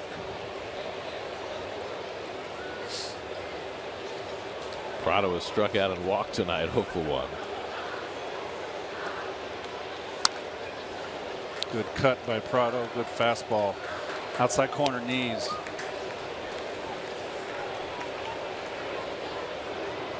Are we still in the dawning of the age of Aquarius? Oh, that ship has sailed. Was great back in the 60s, early 70s. But it's supposed to last a long time, right? Isn't it like 1,000 years, the age of Aquarius? That's hit to center field, hit well. Granderson chasing back and gets there. 2 out. I'll tell you what, Curtis Granderson has done a perfectly adequate job playing center field. He has not made any mistakes, Garrett, since he's been spot play out there. And remember, it makes it doubly tough when you're not playing a position every day. You know, he hasn't played that much over there, and when he's been out there, he's made all the catches. He gets a good. You can get a better jump in center field, and Curtis has been getting good jumps because you get a better read of the ball off the bat in center field because you're behind the pitcher. And you're at home, folks. You're basically getting this kind of look, but a little bit lower. What Curtis sees, and you get an idea as to where the ball's going to be pulled or hit in the opposite field, where the corner outfielders are they're looking in at kind of a right angle. It's not the easy angle for them. Harder to read the swing. A couple of curveballs from DeGrom, a ball and a strike to Yelich, who has the only RBI tonight. Singled in a run in the 3rd. His 10th career hit against DeGrom. Yelich has more hits against DeGrom than any other hitter.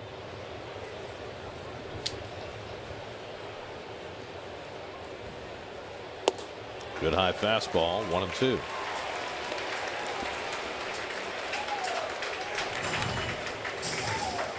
Elevates, he chases. Jake trying for his first 1-2-3 inning since the 1st. Already at 90 pitches with 2 out in the 5th.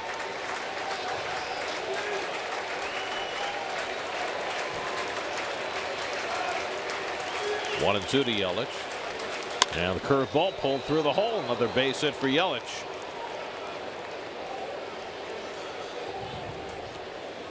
So the Marlins have their 4th hit of the night. Yelich has half of it. Breaking ball, and it was down, but too much over the middle of the plate, I believe. And that's just a pretty swing. Definitely. You see the circle? Well struck. So a 2-out base runner. Yelich has already stolen a base tonight. Jeff Francoeur at the plate has struck out and flied out 0 for 2.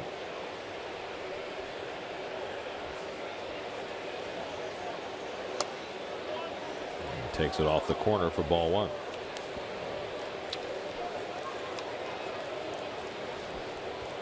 Now DeGrom is due to lead off in the bottom of the 5th inning. And how much longer it takes him to finish off this top of the 5th may dictate whether he gets to bat.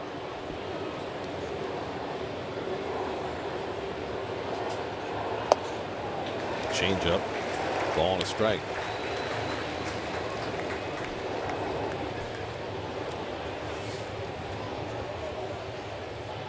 We got ourselves a little pitcher's duel.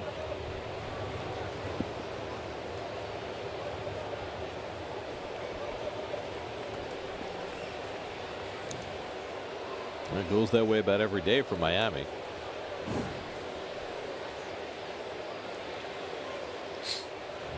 There goes Yelich. Darno's throw into the runner, and Yelich has his 2nd stolen base of the night and his 8th of the year. All right, that's enough of that. If he gets back on base, he's got to be held tight. You remember when Darno first came back from the rotator cuff, how well he was throwing? Seems to have gotten away from that.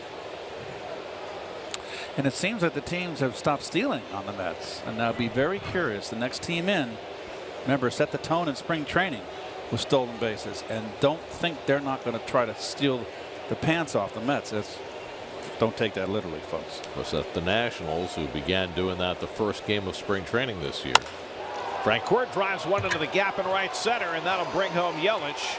Cut off deep by Granderson, and Francoeur into second base with an RBI double, and it's 2-0 Miami. Well, they got Francoeur out away off the plate the first 2 times at bat, Garrett. Maybe to the well one too many times. Fastball away. He was going right up the middle. He made the adjustment there, and he puts a hurt on the DeGrom as well as the Metsies. First RBI as a Marlin for Jeff Francoeur. 2-0 Miami. And now Xavier Scruggs, and that's going to get the Mets bullpen moving around. Scruggs is 0 for 2, struck out and hit a comebacker. Again, DeGrom leads off the next half inning, so this may be it for him.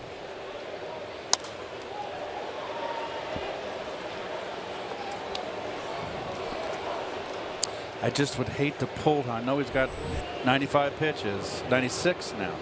Newcomer Fernando Salas is up, just arrived late this afternoon. Just like to see him get out of this inning. He's leading off next inning. That's the National League for you.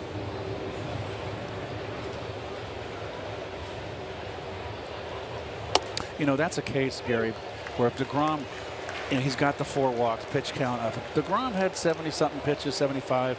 Terry with a 2-0 ball game, bottom of the 5th, would probably let him lead off because he swings a good bat. Of course. But at this pitch count, it's almost certain that he's going to bat for him. Did I state the obvious? Well, sometimes you have to. Once you state the obvious, then you can move into the esoteric and expand on your point.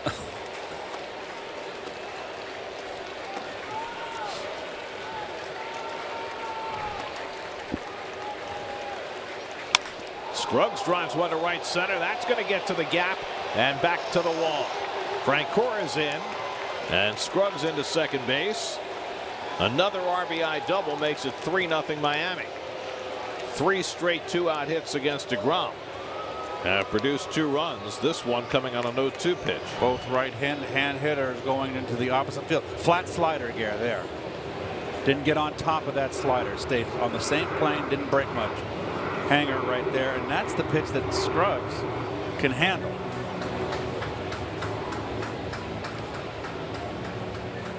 Well, the first 4 innings had not been easy for DeGrom, but he was able to skate around some trouble. Trouble erupting all of a sudden here in the 5th with 2 out and nobody on. Yelich got it started, then back-to-back doubles by Francoeur and Scruggs to plate a couple of runs, and now the Mets are in a 3-0 hole. And Jeff Mathis comes up. Mathis has walked and singled to center tonight.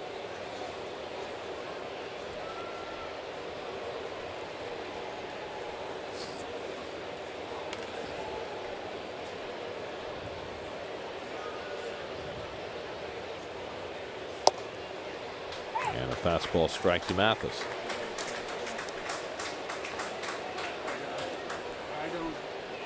Gabriel Ynoa up alongside Fernando Salas in the Mets bullpen. Both arrived today. Ynoa back from the minors. Salas coming from the Angels on a last-minute trade. Yesterday was the last day to acquire a player from another organization to make that player potentially eligible for the postseason. And the Mets made the move for Salas right before the midnight deadline.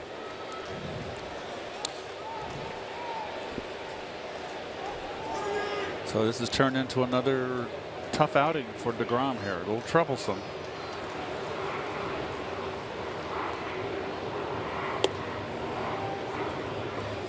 Hundred pitches now for Jake, and still not through the 5th inning.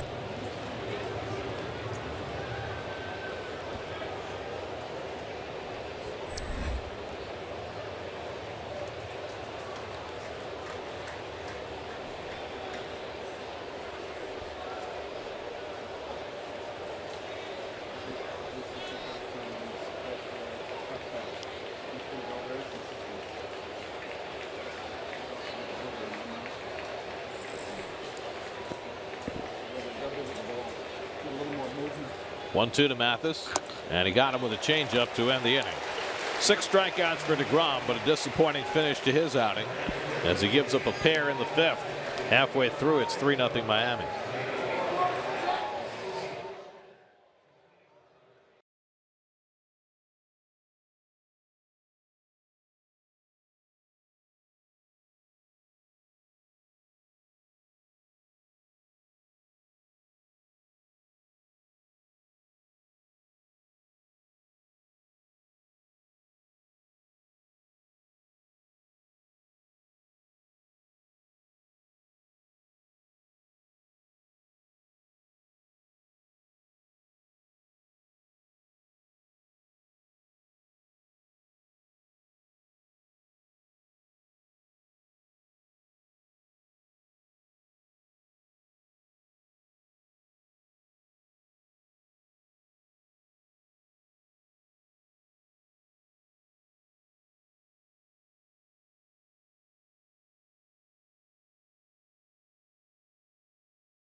Yeah, Jose Ureñas looked good for his 4 innings. Jacob deGrom, although not quite as hammered as he was in the last 2 outings, not a particularly good one, and now he is done for the day. And Ty Kelly will bat for him, leading off in the bottom of the 5th. Kelly had 48 bats for the Mets before his latest trip to Las Vegas. He laces one to left field, and Frank Corover to get it for the first out. So a hard hit ball by Kelly as a pinch hitter. Well, here's deGrom a moment ago. He went into the dugout, headed toward the tunnel, and you see this little gesture here. He wants somebody to follow him, and who's that somebody? Well, it's the trainer, Ray Ramirez. So I don't know what that's all about, and we'll try and find out. But it would appear from what we just saw that Jake had some kind of an issue, a physical issue that he needed attention with as he came out of the game. Reyes is 1 for 2 at a base hit to center his last time up. One of just 2 hits for the Mets so far tonight. And it's important to note here that Ureña doesn't go deep in games. The most he's gone this year is 6 innings as a starter. So there'll be some bullpen activity coming up. He will not finish this game. In his favor, though, is the fact that his pitch count is pretty low right now.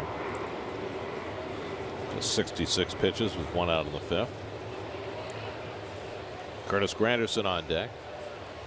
And Reyes jumps back 2-2. Well, he's got a strong arm. I think Don Mattingly would like nothing better to get 7 out of him, and his bullpen's been really worked pretty good in this series. Well, the guy who normally pitches the 8th inning, of course, is A.J. Ramos, and after his performance last night and throwing 30 pitches, hard to believe he'd be back out there tonight. So if they can get it right to Barraclough and Rodney, it would certainly work in the Marlins' favor if they're able to hold the lead. Ureña lost his hat there. Not the first time. A lot of hair. Here's your prize and trivia question for tonight. Who was the first Mets pitcher to face the Marlins franchise? And that would have been in 1993, the first year the Marlins were in the National League. I have no clue because I wasn't watching baseball in 1993. Well, if you were a Met fan, you might have preferred that you weren't watching baseball in 1993. It was a tough year. 103 losses. That's pulled through the hole, a base hit. Reyes has his 2nd hit of the night. Continues to wear it out. 7 for 17 now in this series.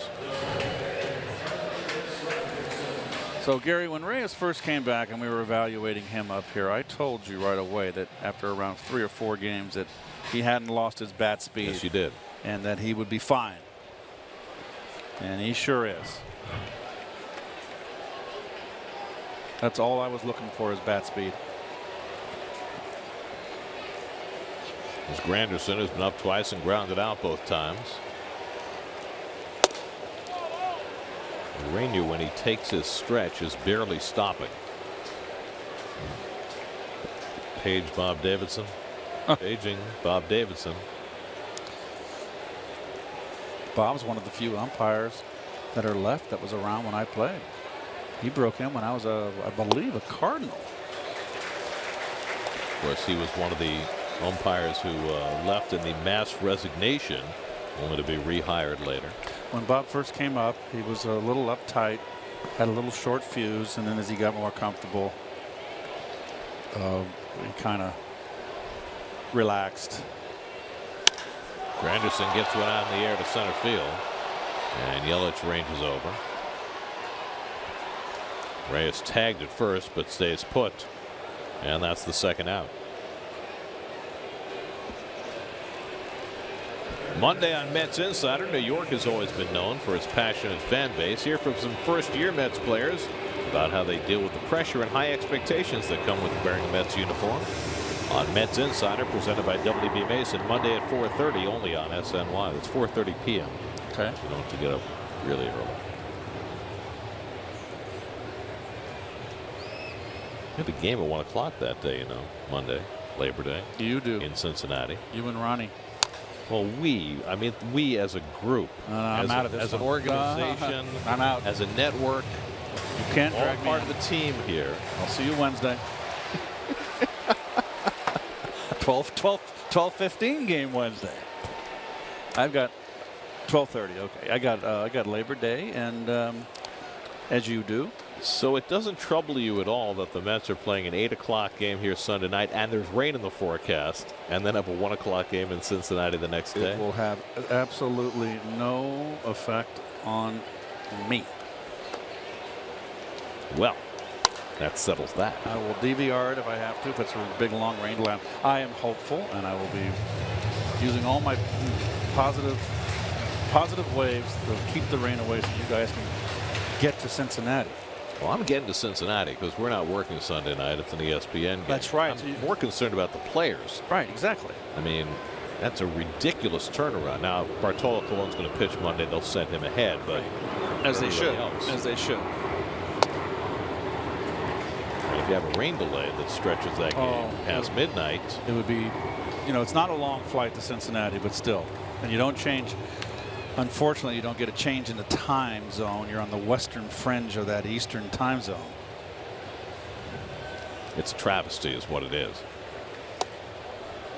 I mean, look, we all understand that ESPN has the contract. They can move any game they want to Sunday night, but Major League Baseball at the same time should have told the Reds to move that game from 1 o'clock to sometime later. And I must confess, I'm guilty. I was part of the union then, the player rep that voted in favor of Sunday night baseball. Francoeur to the sidewall and makes the catch right up against the side railing. And that ends the inning. So Rainey has himself 5 scoreless innings. Frenchie with just enough room. Grab the railing just to make sure.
Tomorrow night, the Mets begin a 3-game series with the Nationals. Jeep Friday Night Baseball presented by Jeep tomorrow night at 6 o'clock. Josh Smoker is on to pitch for the Mets. Got his first big league win his last time out Monday night. His minimal Jeep numbers right there. He hasn't walked anybody. He has kind of settled in. Got off to a little shaky start, but getting a little more comfortable and pitching better. Danny Echeverria has struck out and fly to right 0 for 2. So Jacob deGrom, 102 pitches over 5 innings, 3 runs, 6 hits, 4 walks, 6 strikeouts. So the cumulative numbers his last 3 starts for Jake: 14 2/3 innings, 16 runs, 31 hits. His ERA goes up over 3 for the season, 3.04. And unless the Mets rally, his 1-loss record will go below 500 for the year. Came in at 7-7.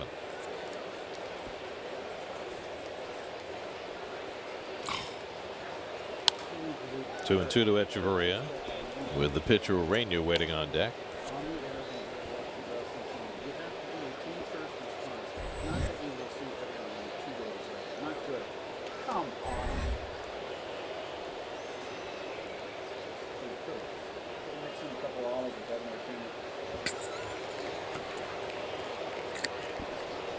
Two from Smoker, and he strikes out Echeverria for the first out. 1 out and nobody on. Mets and Nats coming up tomorrow night. Let's go to the M&M Sweet Seats and to Steve Gelb's report tonight is brought to you by M&M's, the official chocolate of the New York Mets. Steve. Gary, Trey Turner, since he's gotten called up on July 10th, I should say. Let's just go with mid-July. He has transformed the top of that Nationals order. Not dissimilar to how Jose Reyes has transformed the top of the Mets order. Since he's been in that leadoff spot, he is hitting almost 350 as compared to the rest of the Nationals leadoff hitters this season, who are hitting just 210. And Turner's especially getting it done in the first inning. This year, first inning, he has a batting average of 410. So the Nationals, with him at the top, are looking very different than the Mets have seen them at times this year. And the other piece with Turner is a lifetime infielder. He's now playing a lot of center field for the Nats. That's over 40 games too, Gary. That's a good body of work. That's a quarter of a season. And they've needed Turner because some of the other guys who got off to the brilliant starts for the Nats have come back to earth, particularly Wilson Ramos. Although Ramos had a big hit last night, Urena down on strikes, back-to-back strikeouts for Smoker, but Ramos the last 16 games hitting 185. Even Daniel Murphy's cooled down just a little bit. Murph's last 22 games hitting 271. So, you know, those guys were not going to keep up the pace that they were on. So Turner's been a big addition for them. Well, for Murph to be hitting 271, I think you'd take that from most anybody. It's just Except that he was hitting 360 before that. Fabulous, fabulous year. Just a great year. And it's quite a little batting title run here with LeMahieu and Murph going neck and neck now with just under 30 games in the season for the batting title. Gordon slaps one foul and it's 0-2. Well, the Mets will have the starting pitching advantage tomorrow night. Noah Syndergaard against A.J. Cole, who's taking Steven Strasburg's spot. But after that, the Mets face Roark and Scherzer Saturday and Sunday, and they'll have Gesellman and Lugo going up against them. Tough series. In the air toward the left field line. Over comes Conforto, and he runs it down. Side retired. 1-2-3 inning for Josh Smoker in the top of the 6th. Mets trying to get it started against Jose Urena. They've been held to 3 hits in 5 innings so far, down 3-0.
Jay Bruce leads off in the home 6th inning.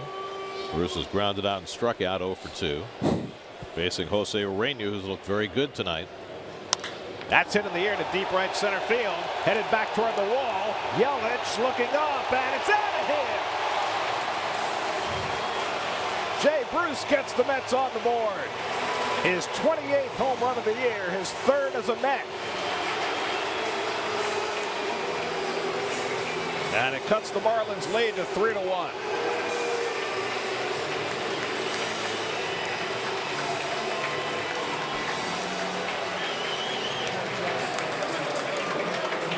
Well, that's got to feel awfully good for Jay Bruce. That's his first home run since the Mets were in Detroit. Stayed back here. Hit the ball up at the plate. Not in front.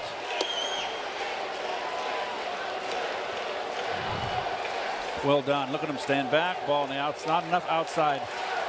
They could have covered the outside corner. That's what he needs to do. Bring it back deeper. 78 at bats since his last home run. And even with that, came into the night tied for 5th in the league in home runs. 25 with the Reds and now 3 as a Met. Be nice to see him getting one of his streaks. Grounded down to 3rd. Prado's got the hop and throws out Flores one away. That Mets home run means $2,000 for No Kid Hungry, enough to provide 20,000 healthy meals courtesy of Citi.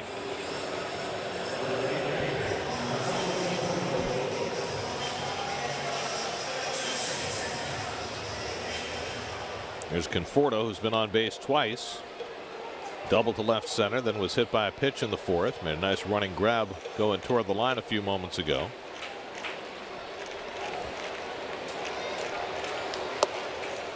And takes a first pitch changeup for a strike.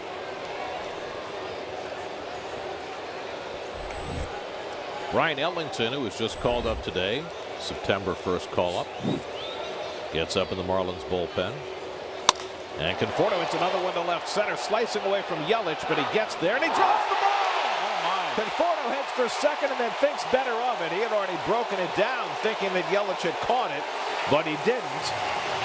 And on the error, Conforto reaches first base.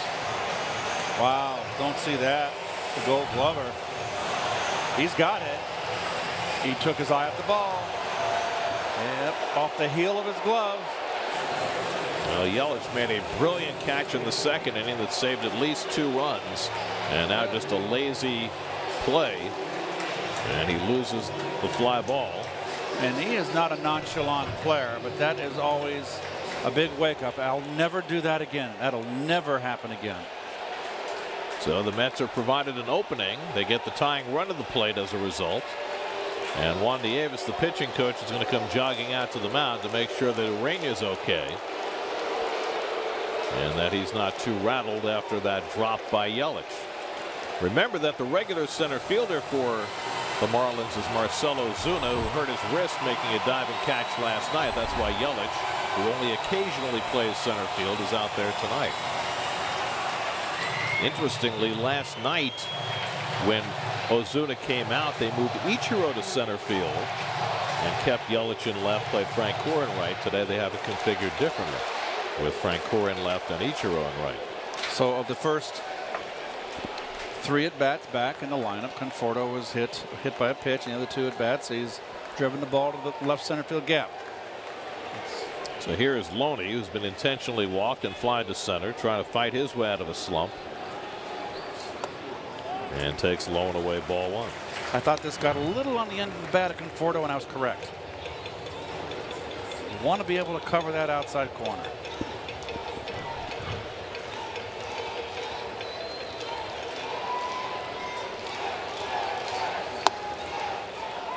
Urena gets the borderline strike, 1-1.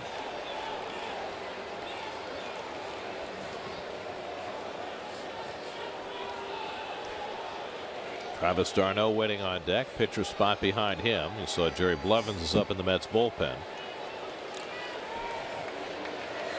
You know, when you're playing poorly, as this Marlin team is, you cannot make mistakes like that in the field. Now, there's Mattingly wanted that strike. I thought it was low. But Yelich, like I said, a Gold Glover in left field. That's a ball 999 out of 1,000 times. And you just hope that it doesn't come back to haunt you here. One swing, it's a tie ball game. And now Rainier misses with a changeup and falls behind Loney 3-1. Well, the leadoff home run by Bruce got the Mets started here. The error by Yelich giving the Mets an opening. And now Rainier falling behind the next hitter 3-1. Loney hitless in his last 11 at bats.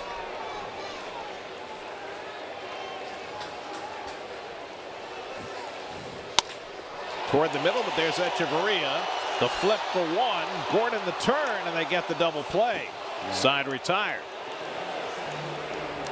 Well, you can't take a second baseman out in today's rules. Jay Bruce, though, gets the Mets on the scoreboard. His third home run as a Met. His 28th of the year. We go to the 7th at Citi Field. Marlins 3, Mets 1.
Ichiro Suzuki leads off against Josh Smoker, who worked a 1-2-3 sixth inning. Ichiro's 0 for 3 tonight. And he fouls off the fastball. Here's the double play that ended the last half inning. Kind of fell down on himself there. And he just can't take a second baseman out. You can get clocked there. Look at your back's to the play. You're wide open.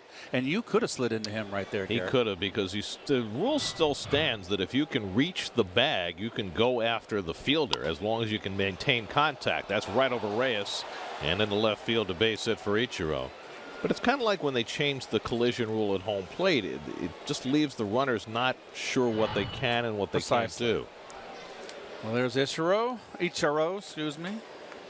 Soft liner just out of the reach of Jose. 3,013 big league hits for Ichiro. And he's on to lead off the 7th Miami hit of the game.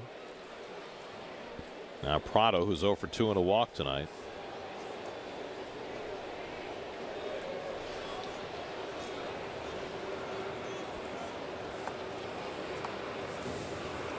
It's a good hit and run situation right here. I know it's not part of the game today, but Prado is a guy that can go the opposite field. You got a 3-1 game. Try to open up this inning. And we've heard, Gary, from the guys over there in the booth that watch the Marlins every day, that Don Mattingly is kind of an American League was a manager, was obviously an American League player. He's a base-to-base kind of guy. Doesn't put a lot of hit and runs on. They don't steal a lot.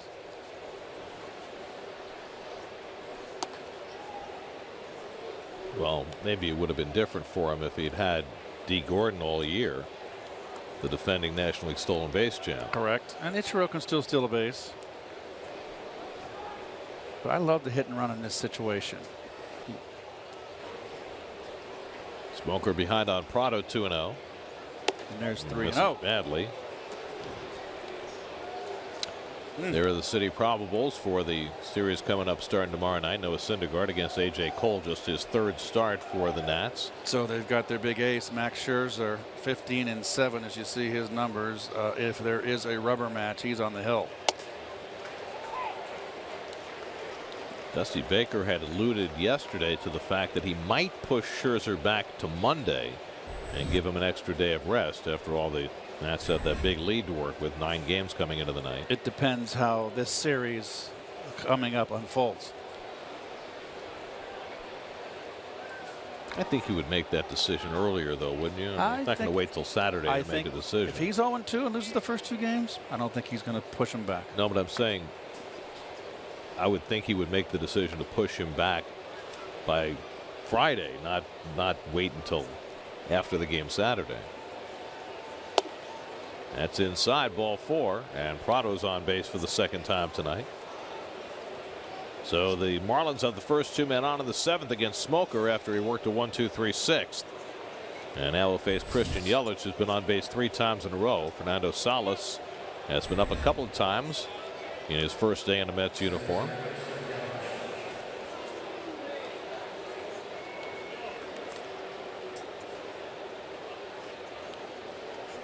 Yelich has walked and singled twice. He's driven in a run. He's scored a run. He's stolen 2 bases. Everything had been going right for him, including making a diving catch early in the game until he dropped that fly ball in the last half inning. Big hole between Short, Reyes, and Johnson at 3rd. And that's slashed just foul.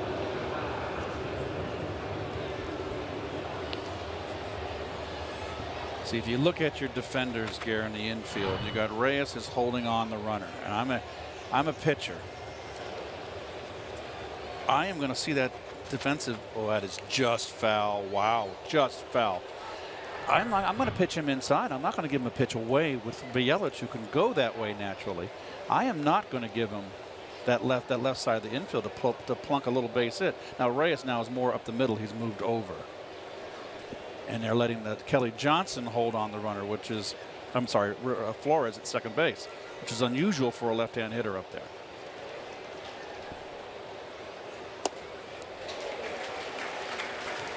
Yelich has 1 hit up the middle tonight and 1 through the hole on the right side. 1 to Flores' left and 1 to Flores' right. So it's very heads up in the Mets dugout right there. That's Tim Tuffle's positioning of the infielders, particularly after that line drive that Yelich hit down the 3rd base line.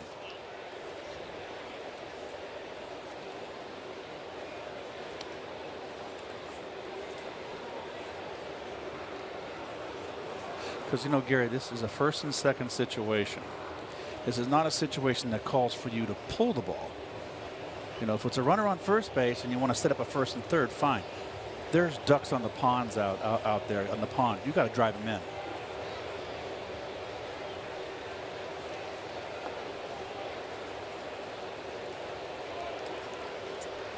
Smoker ahead 1-2. And Yelich lifts 1 to left, hit pretty well. Conforto back near the wall, and it's out of here. A 3-run homer for Christian Yelich, his 3rd opposite field home run. They've already signaled home run. Mets are throwing the ball around like there's a play. But the 3rd base umpire, Paul Emmel, immediately signaled home run. And Yelich will be allowed to circle the bases now. His 3rd opposite field home run of the series, his 18th home run of the year, and now the Marlins have a 6-1 lead. They're going to check it here, and here's one of those plays where Ichiro kept running. Ball and that's clearly hit the railing. That's a home run. That's a tater.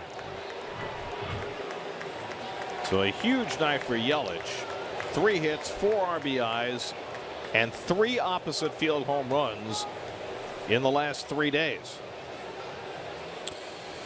They're going to check just to make sure. This is not a challenge. This is just the umpires reviewing the home run call. Now, if it's not being, oh God, anything above the orange line that hits any part of the railing is a home run, and that clearly hits the railing, and it's not even an issue. If this takes more than 10 seconds, I'm going to be hot. All right. Play under review brought to you by Mazda. And it took very little time for the umpires in Chelsea to confirm home run. Reprieve. It's Mike Witter's crew and Jim Joyce's crew in the bunker in Chelsea. Good on them for getting it done so quickly. Yeah, that's a pretty obvious call. Terry Collins will come out to make a pitching change now. So Smoker had a terrific 6th inning, but a poor 7th. Single walk, 3-run homer. Yelich having himself quite a time of it. Has driven in 4 runs tonight, and now the Mets face a 6-1 deficit in the 7th inning. Call to the bullpen brought to you by Verizon. Smoker out. Fernando Salas will make his Mets debut.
Acquired late last night from the Angels, makes his Mets debut. The 30-year-old veteran, 5-year plus in the big leagues, came up in 2010 with the hard cards from Huatabampo, Mexico, in the state of Sonora, which is on the west coast of the Baja California area of the Gulf of California, folks. So it's on the east coast of the Gulf of California, yes, across from Baja. Yes. Francora lifts one out to right, and Bruce is there. That's the first out of the inning. Well, Salas, remember, early in his career with the Cardinals, did some closing for them in 2011. Saved 24 games for them that year. But things have been a little bumpy for him since. Yeah, that was his best season. This year, he got off to a good start, had a really rough middle of the year, but has been pitching very well lately, which is why the Mets got him. Another nice arm for the Mets to have in the bullpen, a veteran arm. Not a hard thrower by any means. Here's Xavier Scruggs, who doubled on a run in the 5th inning.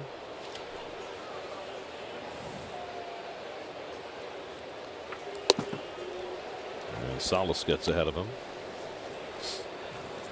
Fernando Salas listed at 6'2". I'm not quite sure that he's that.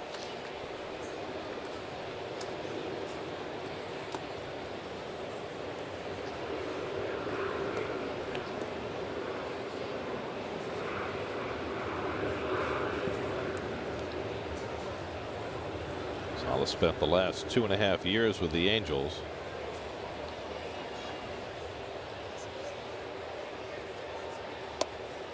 He gets the curveball over for a strike, 1-2. He likes his breaking ball.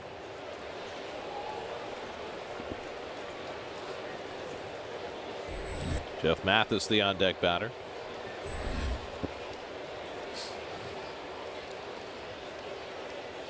Oh, tied him up.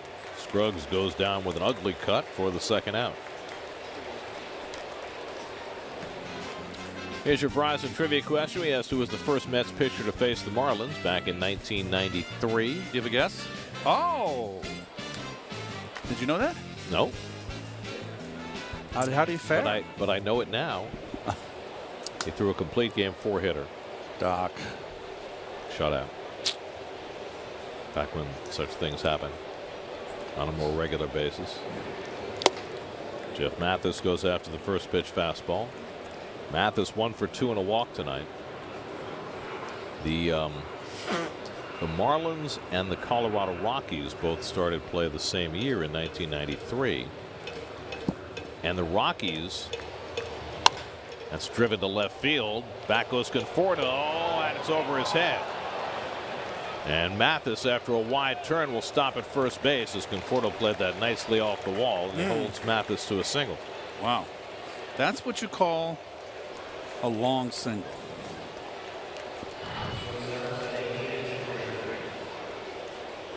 Short hops the wall, played nicely. Wasn't there long singles back in the old 1800s, Gary? What did they name some long base hits? Wasn't there an old term? Well, the term is long hits, which is another word for extra base hits. Okay. That's in the record books. Okay. Yeah.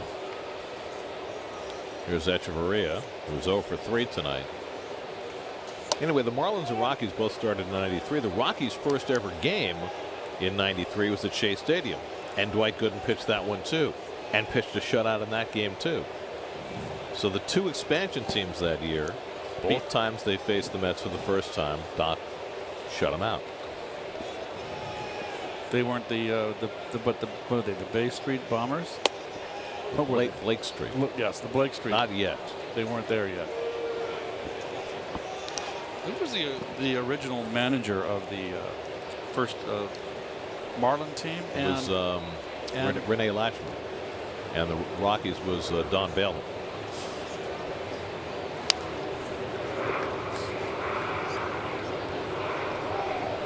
Lachemann, I remember, because the first year they played at Joe Robbie Stadium, they kept the tarp rolled up down the right field line.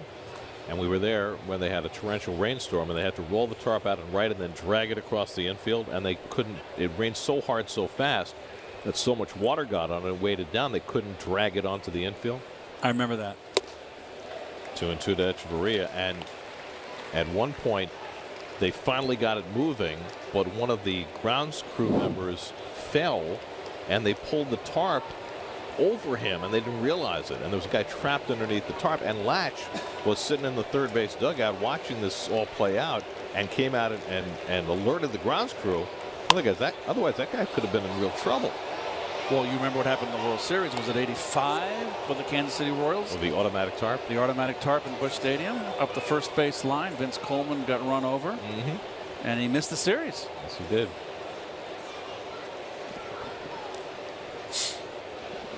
Karma.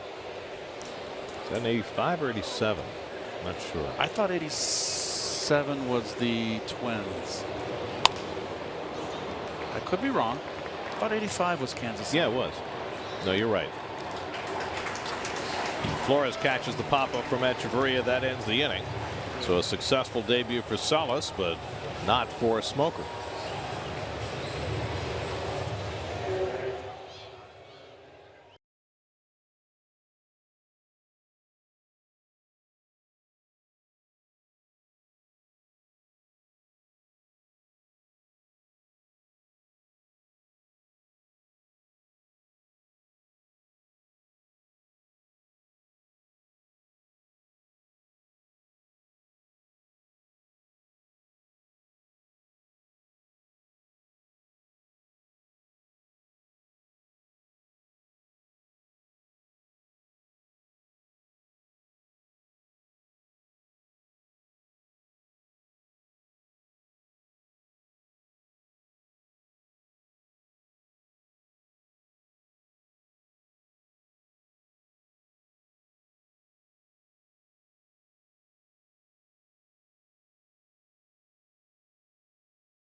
People's United Bank brings you tonight's starters. Jacob deGrom, third straight uneven start. Jose Urena was terrific for his 6 innings. He's out of the game now.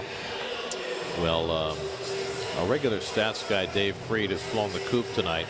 So our buddy Mark is filling in tonight, and I want Dave to get a look at this if he happens to be watching, how prepared Mark is with all of the potential stats that we might need taped up to the wall. Virtually obliterating the SNY logo, but we're very understanding about that. Not to be confused with Russell Crowe. We tore down all those things for the game, and somehow they got back up there real quick. Like a beautiful mind.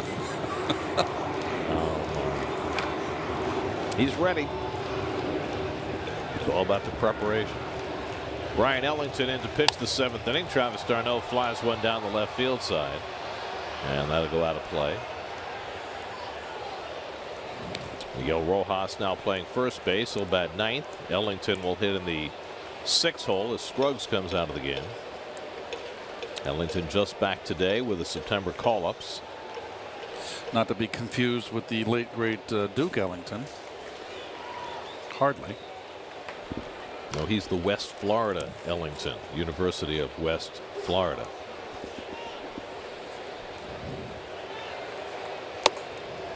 I was just listening to an old Duke Ellington album at home the other night on my iTunes. His great famous concert in the 60s, I believe it was, early 60s in Paris. It's a wonderful album. I believe it was a double album live. Fantastic.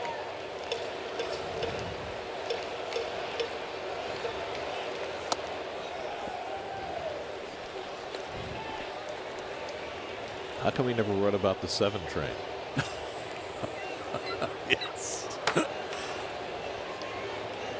If you take the 7 train. There were some tremendous talents back then, obviously. And I was fortunate enough to be in the car driving and listening on the radio, and they had a whole hour of kind of a chronological order of Count Basie, which was just fantastic.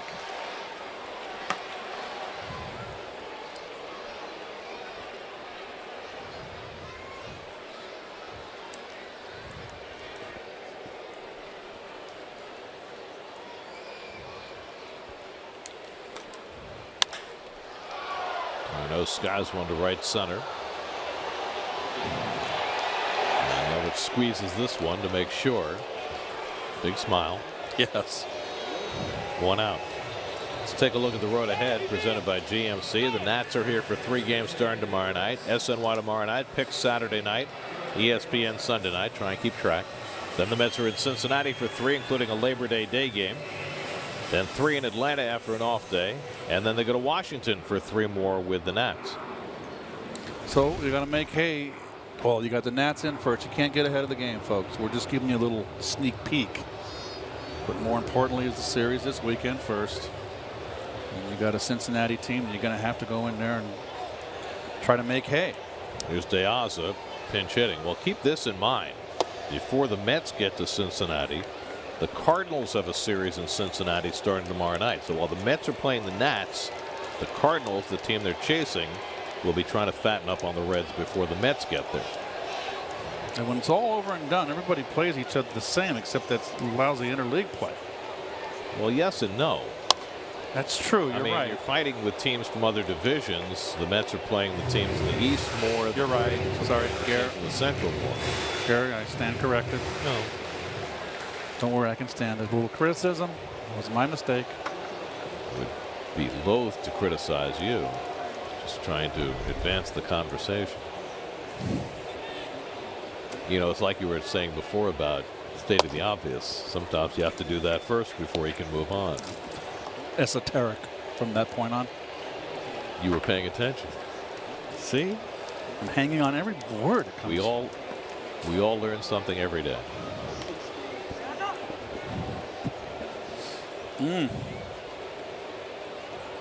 2-1 to De Aza. And he takes outside. It certainly helps the Mets' cause that the Cardinals have 6 more games to go with the Cubs.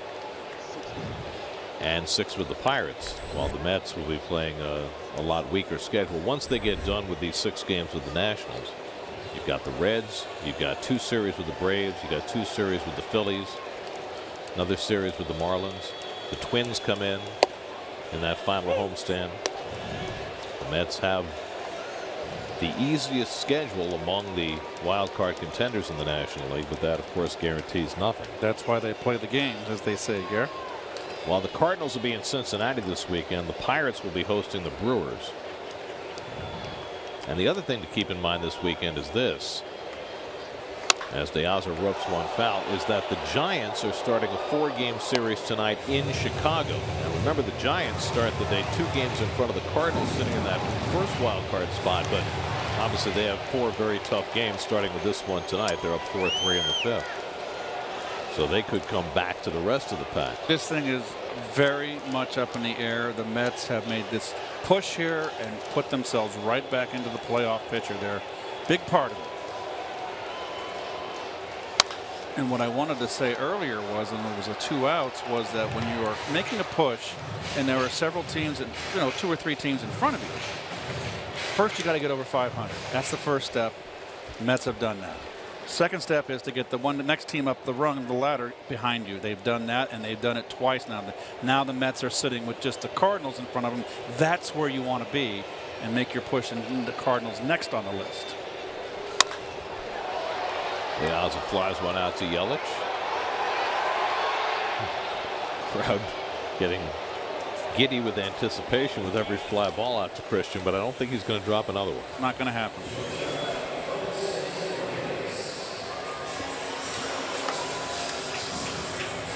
So 2 out and nobody on. Now Reyes, who has 2 of the Mets' 4 hits tonight. Jose Urena, the starter, went 6 innings, allowed a run on 4 hits, 2 walks, 2 strikeouts, a hit batsman, and a home run. He's in line for his 3rd win of the year. And for Urena, his 3rd straight good start. So the Marlins have to be encouraged by that. Reyes has single to center, single to right, 2 for 3 on the night. That's his average up to .299 for the year. And he pops this one up. Should be playable for Mathis. And that retires the side. So Ellington comes in and sets the Mets down 1-2-3 in the bottom of the 7th. On to the 8th, 6-1 Miami.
And the Mets 6-1. SNY's Super Slow Motion is brought to you by your Tri-State Mercedes-Benz dealers. Mercedes-Benz, the best or nothing. Sean Gilmartin will work the 8th inning for New York. Jacob deGrom went the first 5, allowed 3 runs and 6 hits. Josh Smoker worked an inning plus, 3 runs, 2 hits. Fernando Salas in his Mets debut, a scoreless inning, and now Gilmartin in the 8th. And facing Miguel Rojas, who came in a double switch the last half inning. Rojas, who played shortstop last night, and to play first base, 0 for 5 in this series. And takes outside from Gilmartin, ball 1. For Gilmartin, his second appearance in this series. He worked an inning on Monday night, allowed no runs and 1 hit.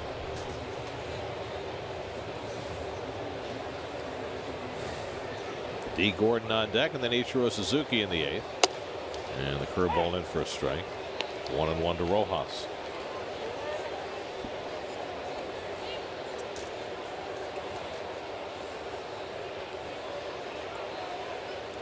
Not surprisingly, we have not gotten any medical word on Jacob deGrom.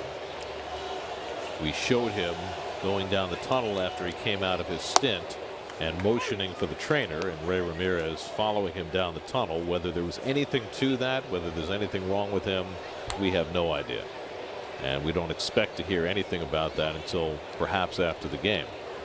It could have been absolutely nothing, and we just don't know. One thing about deGrom is that he had a lat issue back in spring training that he's been nursing for most of the year. Has not been a big deal, but it's something he's had to deal with from time to time.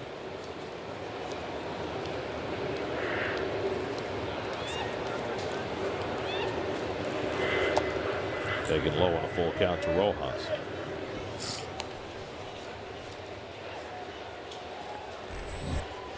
I'm sure we'll find out more when yes, Terry has his press conference after the game. Well, he'll certainly be asked.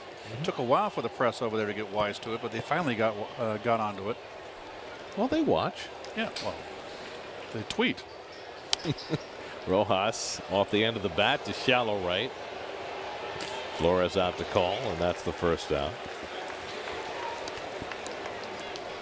Information travels in such different ways now than it did just a few years ago. You know what really brings it to the fore, Gary, about how information travels, and it was really turned out to be one of the great moments last year, was the Flores debacle on the trade that didn't happen. But as you say, it turned out to be one of the really humanizing moments. Oh gosh, I think it was a rallying point for the team. I really do.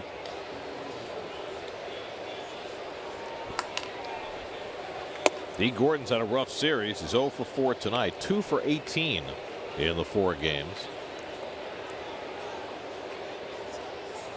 This is a guy who last year won a batting title, hit .427 against the Mets with 35 hits. But since coming back from his suspension, not quite the same level of play. So next year's a big year for him. He got, you know, like you said, Gary, I love the word truncated season for him. You really are listening. Of course I do. It doesn't look like it. You think I'm drifting over here? I'll tell you something. I can do this over here. I hear every word because you're in my ear. You know what it is? And this is kind of in the theme tonight. You don't have to listen to the obvious stuff, but the esoteric, you're right on top of it. And you can repeat it back. I think that's great. It's kind of like how you remember every pitch of every at-bat you ever had. Yes. It is pretty amazing. Not every, but the esoteric ones.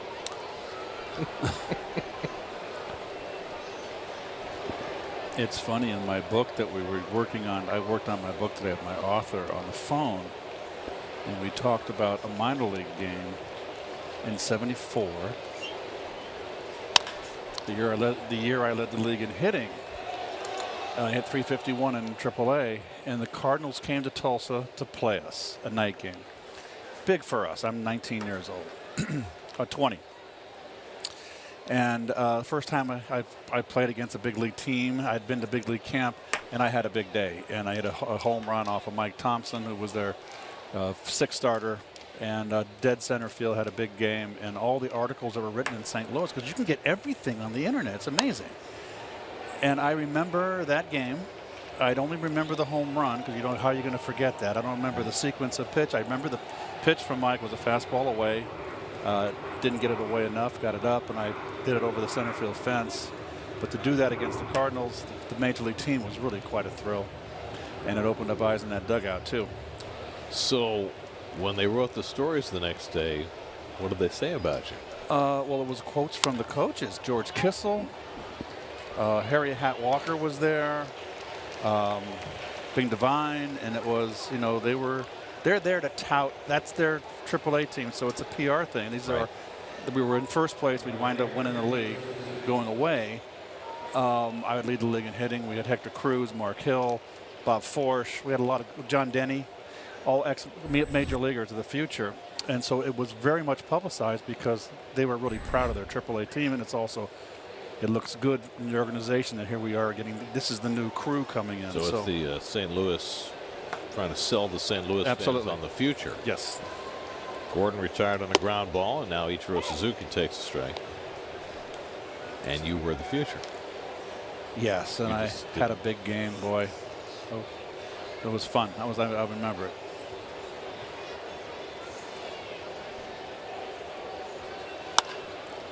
Slapped out to left field, and Conforto's right there. Good inning for Sean Gilmartin. He sets the Marlins down 1-2-3. Mets come up in the bottom of the 8th, hoping to make some noise. Still trailing the Marlins 6-1.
The 8th inning at Citi Field, Mets came into the night hoping to pull off a 4-game sweep of the Marlins, something they did last year, something they've only done once this season. That was against the Cubs.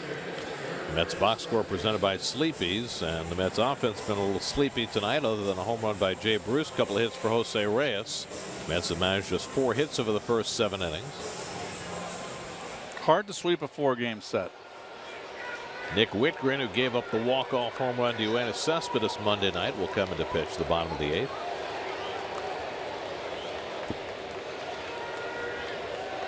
He'll face 3 left-hand hitters, Granderson, Johnson, and Bruce, and you saw his numbers very good against left-hand hitters.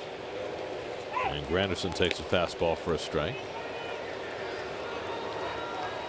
Well, Neil Walker can at least stand and watch. Can't be happy.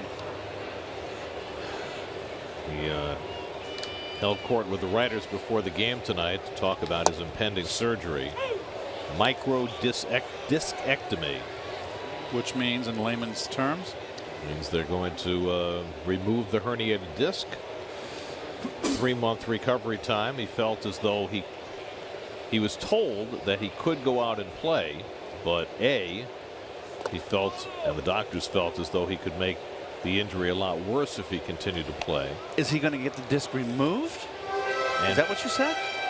Well, it's discectomy. Yeah, ectomy means they take it out. Oh, so they've come a long way then. As they got the technology now to put a replacement in there, I believe, which wasn't around in my time. Well, I'm not fully aware of the medical procedure, but what Neil said is that he could go out there and play, but that he'd risk injuring it worse, and that he'd be playing at maybe 60% of capacity. He was going out there at times over the last couple of months with his toe completely numb because of the disc pressing on the nerve. Sure. Which led to weakness in his legs and numbness in his feet. And, you know, you can only imagine how that affects you on the field. The severity of the bulge or the rupture is how, I'm not a doctor, but I've had back surgery, is how far, if it runs down to your toes, all the way down your leg, that's not good. And that's basically what the doctor said. Mine ran down all the way down to almost my ankle when I did mine. And it is 24/7, Gary. There's just not okay. It's okay for now. It's a constant pinching of that nerve. And then you can do damage to the nerve if you don't get it taken care of. Of course, the complicating factor in all that for Neil is Granderson drives one toward the gap in left center field, and that'll go back to the wall. So Curtis with his first hit of the night, an opposite field double. As the Mets try and start the long climb back. Well, it goes the other way in the breaking ball. Nice to see Curtis using the opposite field and driving the ball into left center field.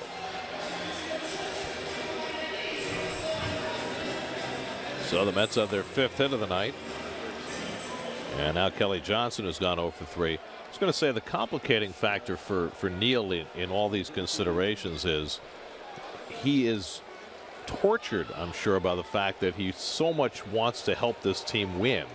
And he's been such an enormous piece of the puzzle for the Mets this year in his only year with this team.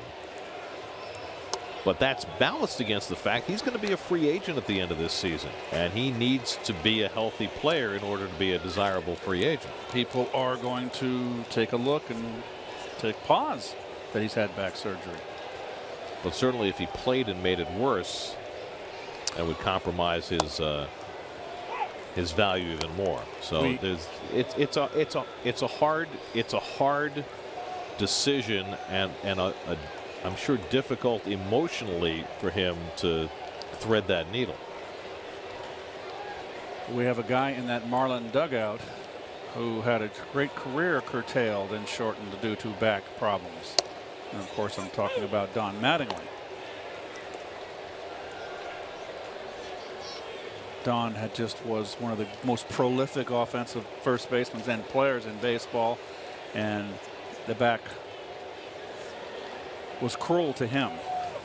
He was able to continue playing, but as a diminished player after being one of the elite hitters in the game. That slap toward the hole, a base hit for Johnson. Granderson to third. He'll stop there, and the Mets have something working here in the eighth. First and third and nobody out. So both Granderson and Johnson going the other way against Whitgren, who's been so tough on lefties this year. Well, Mattingly does not want this game to get away. I believe they're going to get to the phones here and get something up in that bullpen. Keep in mind, A.J. Ramos, who usually works the eighth inning, threw 30 pitches last night and may not be available. So it'll be interesting to see if they do get somebody up, who it's going to be. Be Barraclough. I would think. Barraclough pitched last night but did not go the night before, and he didn't have a tough inning last night. There comes Juan Nieves, the pitching coach, I think he's stalling for time. There is definitely someone up in that bullpen. They're getting is Barraclough. Yeah, and he doesn't seem to be in a hurry. He's kind of prancing over. There you go. Come on, start throwing. Just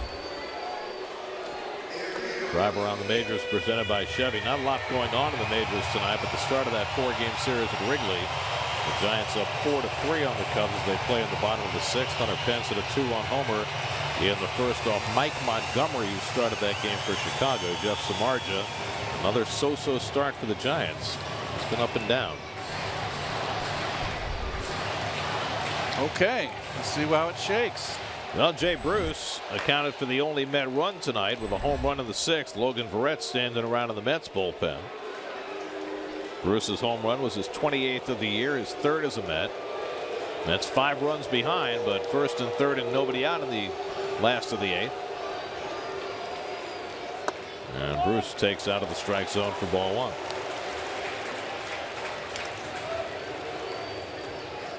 Granderson at 3rd, Johnson at 1st with nobody out.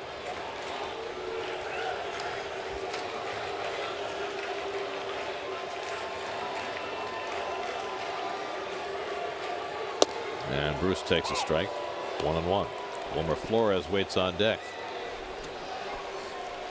Keep in mind that although Cespedes and Cabrera were both held out of the lineup tonight, both are available to pinch hit. And that could work for the Mets as they go down toward the bottom of the batting order.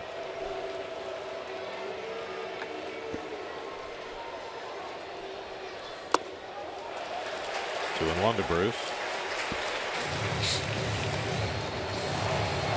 Jay is 4 for 11 in this series now with a double and a home run. Best series he's had in a while. Boy, Yelich. I think that's a bit shallow out in center here. Yeah, he's been playing shallow all day, and it served him well a couple of times. Well, it's 8th inning, and you've got a 5-run lead. Power hitter up there. I don't know why Whitgren's throwing to first. Johnson's not going anywhere. Not 6-1. So we'd be screaming on the bench. You should have got him when he was up at the plate. A little bench jockeying. They still do that? I don't think so. I'm not sure. I doubt it. Off speed pitch, and Bruce couldn't find it. 2-2.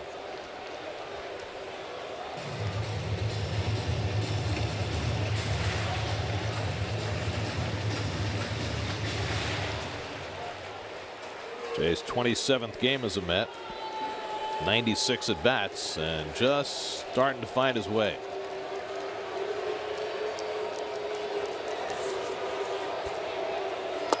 Lays off the breaking ball, and now it's 3-2. These are better turns at bat for Bruce. He's laying off the bad breaking ball in the dirt. Let's see what he throws here. Going to keep the ball away. I know that. Doesn't want to give up a 3-run tie. Well, he got that second strike with the changeup. We'll go back to that. 3rd pitch, fastball away. Stick with your number 1. 3-2. And he lines one the other way. A base hit.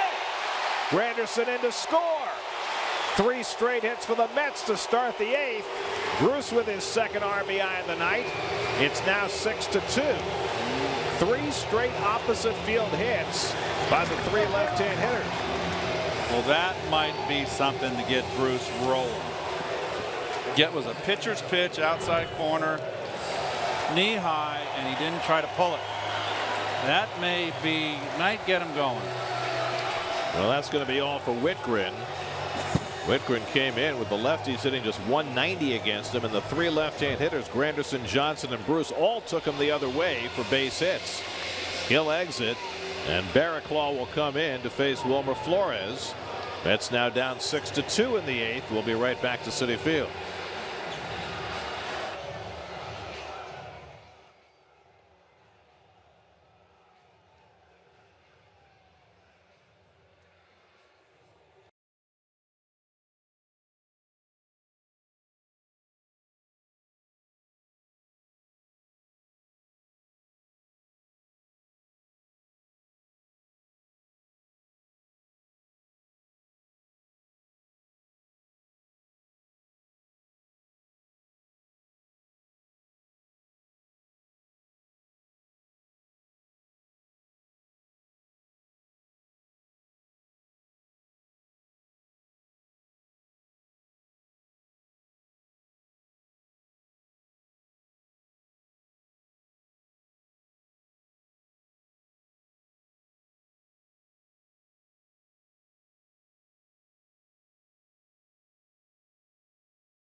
Baseball on SNY is brought to you by Sleepy's. Sleepy's holiday doorbusters are happening now through Monday. Sleepy's, the only mattress professionals.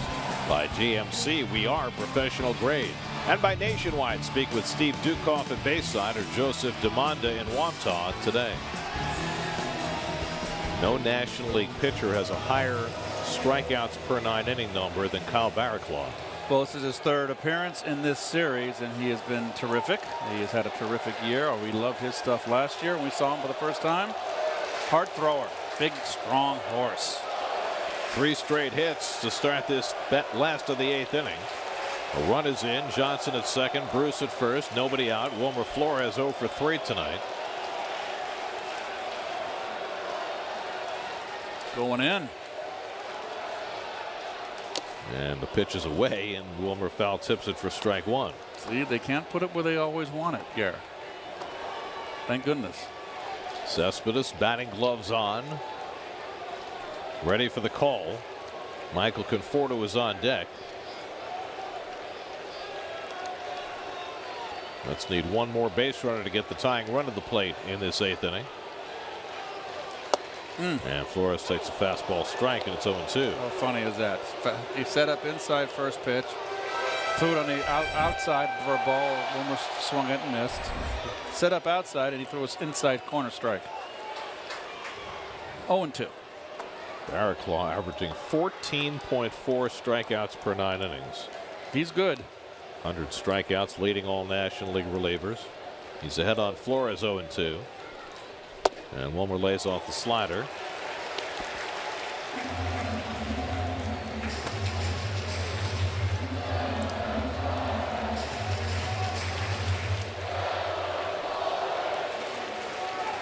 Wilmer started the night with a 9-game hitting streak, 0 for 3 tonight.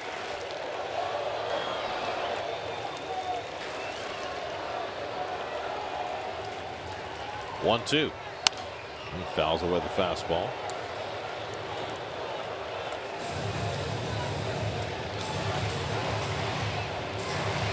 Mets have had to fight from behind in every game in this series. They've gotten big late hits. Tonight trying to come from 5 runs down in the 8th, a hard thing to do.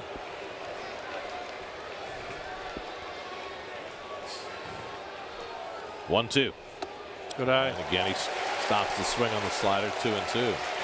Last night in Colorado, the Dodgers came from 6 runs down in the 8th to win. But that doesn't happen very often. Got a better shot in Colorado. Flores has worked his way back to 2-2.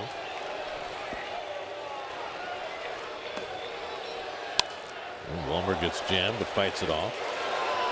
Barraclough has not located his fastball, but every time he's missed, and he's thrown, I think, 4 in this at bat, he's missed on the opposite corner, not over the middle.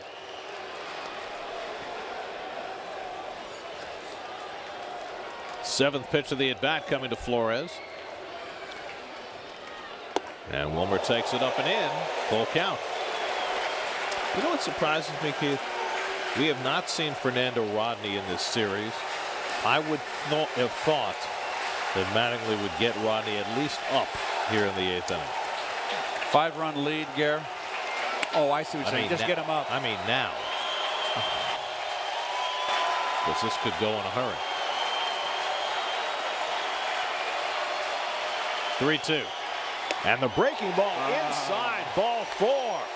Barraclough got ahead 0-2, and he winds up walking Flores to load the bases. And that'll get the tying run to the plate with Michael Conforto coming up. That'll get your manager mad. Little Archie Bell in the drills here. Well, that was a great at bat for Flores. Tremendous at bat by Wilmer. But I can hear Archie singing, "Do the tighten up."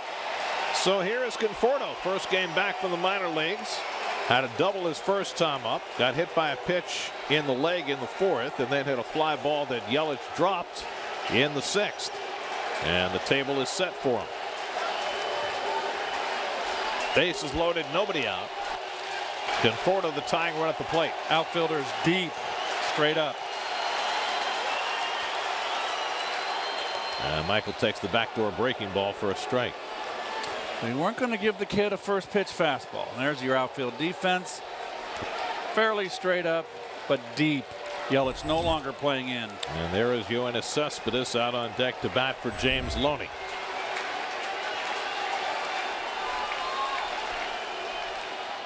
Breaking ball down, 1-1. That's the breaking ball that Conforto was chasing before he got sent down.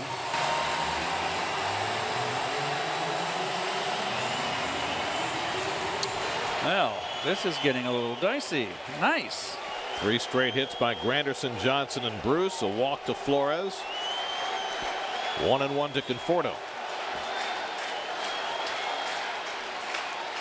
And Michael goes after the slider.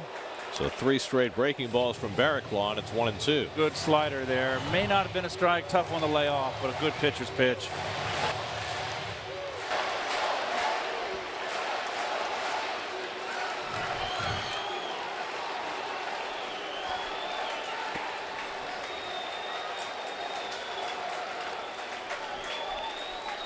One-two coming.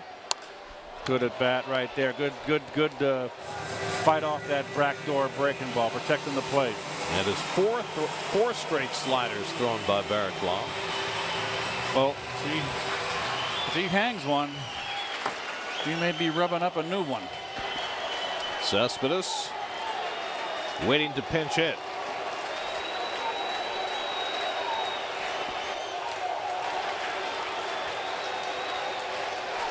Wants the fastball up high. Didn't. Back to the mound. Barraclough comes home, gets the out there. Mathis to first for the double play. He finally threw a fastball, and he got Conforto to hit the comebacker into the 1-2-3 double play. But he did not locate it again. Not one fastball did he locate, Gary, on that at bat. Watch, the catcher was set up high for a high fastball. It's down and in. But he put it down and in, got it in the corner, got in on Conforto's hands, and it's easy. Boy, look at the catcher, look at the target, look what the pitch is. Down and in. So now Cespedes will come up to pinch hit, but he's no longer the tying run, and first base is open. Well, you need one blast to get back into the game. They're not going to walk Cespedes and put a potential grand slam to tie the game. You wouldn't think so. He hits a 3-run home run at 6-5. Cespedes has a pinch hit home run this year. It was a 3-run homer. It was on a first pitch. Just keep the ball away from him. If I was on the opposing team, he might be looking middle in for 2 strikes. But just try to wail on one and make it a 1-run game. Well, that double play was huge. Yes, it was.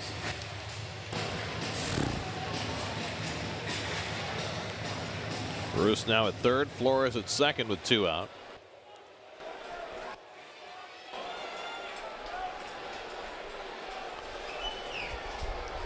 Cespedes 2 for 3 and a walk last night. 5 for 13 in this series, including his walk-off home run on Monday. So Barraclough keeps it away from him. We talked about the September call-ups, and Terry has himself going to have himself the rest of this season a nice bench. And now Cespedes is going to play in the majority of the games, but it's a nice guy to put up here in this spot.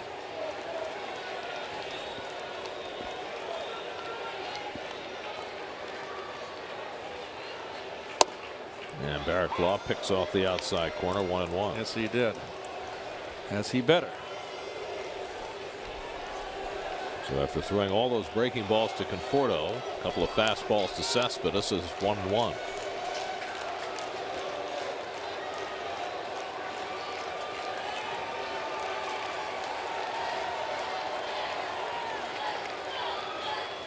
And a big rip. 1-2. Isn't that interesting? The young hitter in Conforto, all breaking balls. Here's the veteran power hitter, 20-something home runs. 2 straight fastballs here, right after him. It's a great game. Great game tonight. Great game, period, when it's played at this level. Now Barraclough ahead 1-2.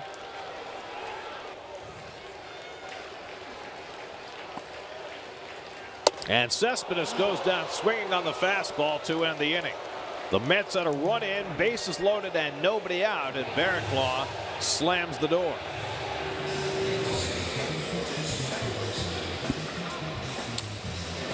Well, no messing around. 6-2 Miami after 8.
Rivera will make his first appearance at first base for the Mets. He'll bat ninth. Logan Verrett came back a couple of days ago to fill a spot in the bullpen. He'll pitch the ninth inning. He'll hit seventh in the order.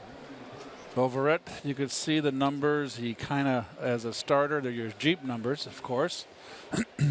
Got sent down, struggled as a starter. But here he is back, and he's going to eat up the ninth inning. Martin Prado 0 for 2 with a couple of walks. Leads off in the top of the ninth. Prado 3 for 14 in this series, and Verrett starts him off with a slider for ball one.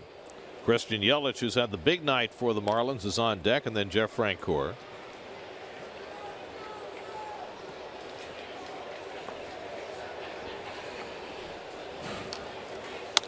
Pulled down to third, and Kelly Johnson handles it.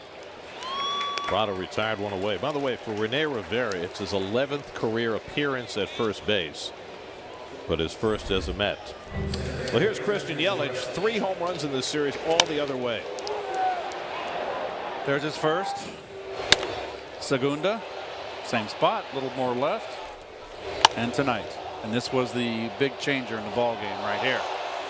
All 3 home runs, down and away, belt high away. Not away enough and above the belt. Don't pitch him away. That's a good answer. If it was that easy. Yelich tonight 3 for 3, a walk, 4 RBIs, 2 runs scored, 2 stolen bases. That's a night. The dark spot was a drop fly ball in center, but he made up for that with a great catch in center. That's pounded on the ground down to Rivera, knocks it down with his body right into his glove and gets the out. It's like he's behind the plate. Exactly. That's the way a catcher plays first base. Bart loves it. Well, Bart's seen a lot of baseball over his years. He got it off the breast. Looked like he had the chest protector on the way he was knocking that ball off his the M in Mets. Good work. Perfectly done.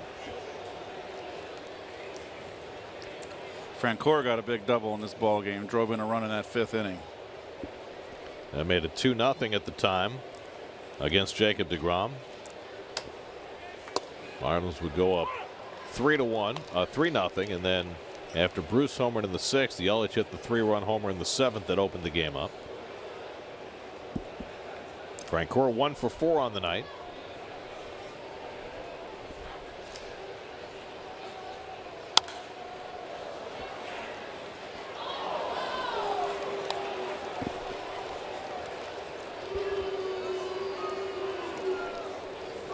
Pitcher spot is due up next, and Robert Andino is out on deck to be a pinch hitter. So it's going to be Rodney, who hasn't pitched in this series, I would assume. Little dribbler, tough play. Verrett off the mound to barehanded, wide throw, and Francoeur is safe. Well, that's 2 today that were thrown wide at first base. Earlier, one thrown wide inside the line, similar to this. By deGrom. When the pitcher hit, Urania, he wound up with an infield hit, and this is an infield hit for Francoeur.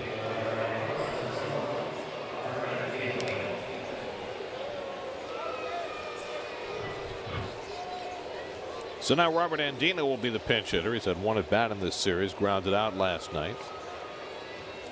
Andino, who had been out of the big leagues for a couple of years, back with the organization that first signed him, Miami native.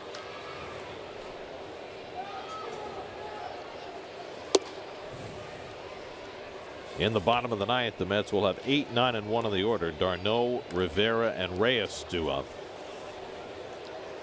They had their big chance in the 8th. A run in, bases loaded, nobody out, tying run at the plate. But Barraclough got Conforto on the comebacker double play and struck out Cespedes to get through it.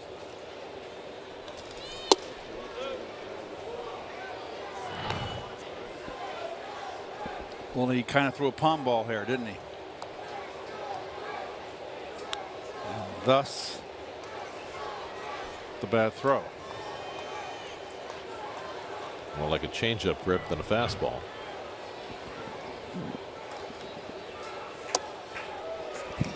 Good sinker by Logan, 2-1.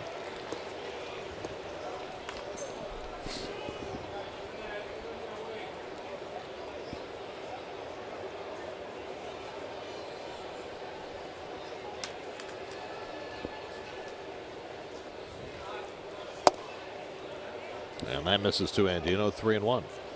Jacob deGrom went 5 tonight, allowed 3 runs, 6 hits. Certainly not as bad as his previous 2 starts, but certainly not what Jacob would have wanted. He walked 4 in the first 3 innings, which really built his pitch count early, and then he gave up a couple of runs in the 5th that sealed his night.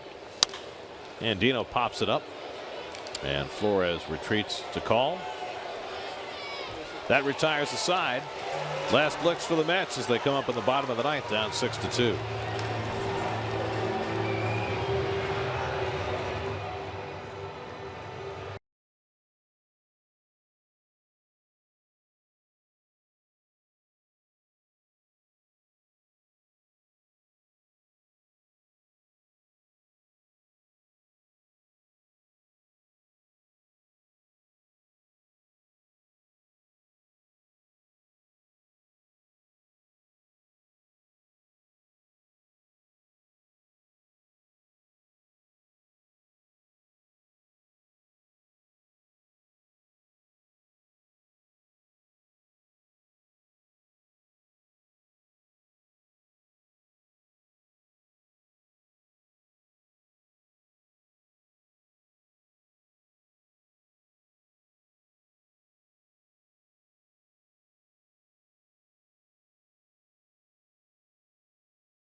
After the post game, the last of the preseason football. The tennis just getting started, and I'm sure they'll have some baseball too on Geico Sports Night coming up tonight after the post game. That's down 6-2 as we go to the bottom of the ninth, and the Marlins closer Fernando Rodney comes in. He with the hat askew, Gare, would that be the right term? That's a good word. He with the bow and arrow. Well, remember when the Mets last saw the Marlins had just gotten Rodney. He was pitching the 8th inning, and A.J. Ramos the 9th, and the Mets tore into Rodney, hit a couple of home runs against him. And then when Ramos got hurt and fractured his finger, Rodney went to the 9th inning, and he's been thriving ever since. I guess he was just born to close. 39-year-old who started the season in San Diego. Born to wonder. Rare earth, Gare. Nice. Very nice. I just want to celebrate. Yes. Travis d'Arnaud leads off in the last of the ninth. Rene Rivera to follow, and then Jose Reyes against Rodney. Non-save situation for him tonight, and he misses outside to d'Arnaud, 1-0. 261 saves in his major league career, including a league-leading 48 for Seattle 2 years ago. And he overpowers d'Arnaud, 1-1. Rodney's allowed only 3 home runs all year, and 2 of them came against the Mets in just 5 2/3 innings.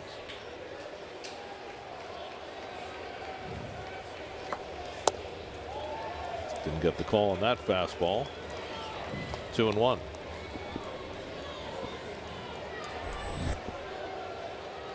And as Dribble Cabrera is out on deck, we had been told that the Mets double switched when Rivera came in. Perhaps not. So Cabrera is batting either for the pitcher or for Rivera. I would have to assume that Rivera is then hitting 7th and the pitcher's hitting 9th, even though the scoreboard lineup has it the other way. Otherwise, there was no reason to double switch. Correct.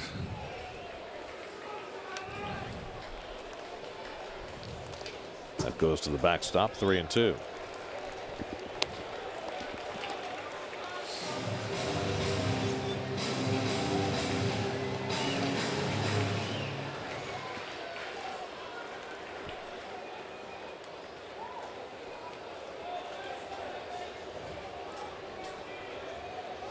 And d'Arnaud pops one foul. Long run for Rojas to the railing and runs out of room.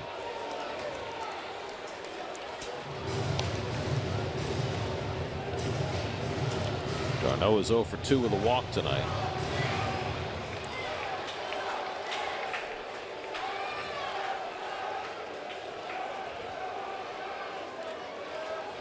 Rodney trying to finish it off for Jose Urena, who looked good for his 6 innings tonight. And a little tapper past the mound. Gordon comes in to play it. The quick toss. And he got him by an eyelash if he did. We'll wait to see if the Mets challenge this. Gordon took his time. And d'Arnaud was busting. And he might have beaten it. Let's see.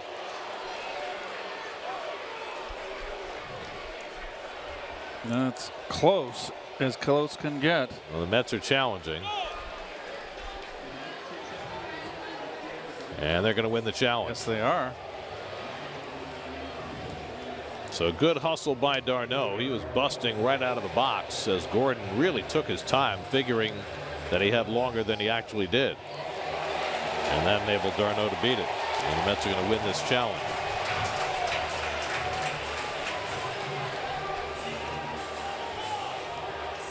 Play under review brought to you by Mazda. Driving matters. Mike Winter's crew and Jim Joyce's crew are in the replay center in Chelsea. Should be a quickie. And they've all been quick tonight because they've all been obvious. That's the second one that the first base umpire Tim Timmons has had overturned in this game. I would be. I don't know. I would if I won't. I'm not going there. So here is Cabrera, and we'll have to try and find out whether he's batting for Rivera or for Verrett, because it just doesn't make a whole lot of sense that he's batting for Rivera. Feel like the guy in that Chinatown. It's like Jake, it's Chinatown. Just accept it. The poor Faye Dunaway.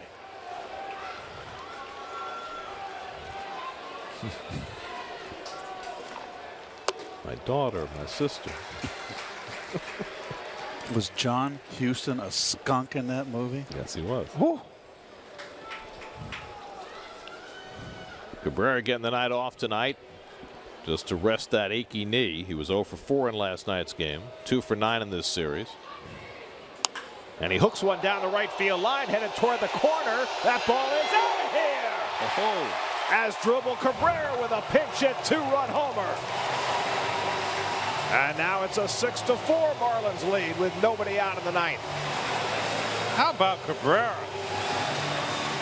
Number 18 for Asdrubal Cabrera.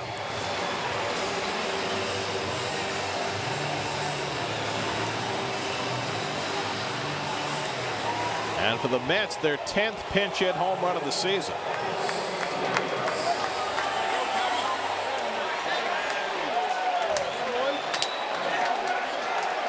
Well, Terry's finally got a bench. Now it's Reyes, who's 2 for 4, and he jumps back, ball 1, and the Mets continue to attack Rodney like no other team has. It was an off-speed pitch. He let go with one hand. Rodney's given up 4 home runs this year. 3 of the 4 have come to New York. Now Reyes needs to get on to get the tying run to the plate. There it is. Off speed. A little bit too, not enough away. Let go with one hand, got the fat of the bat on it. Granderson standing on deck. And Rodney gets a very generous strike call from Jordan Baker. And it's 1-2. For Asdrubal Cabrera, his first career pinch hit home run.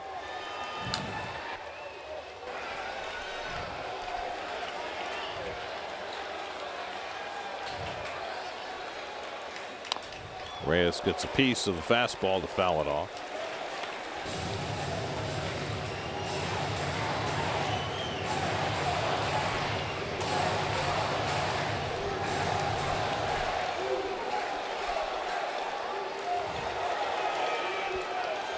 That's threatened in the 8th, but got turned aside, threatening again in the 9th. And Reyes goes down swinging on the changeup for the first out.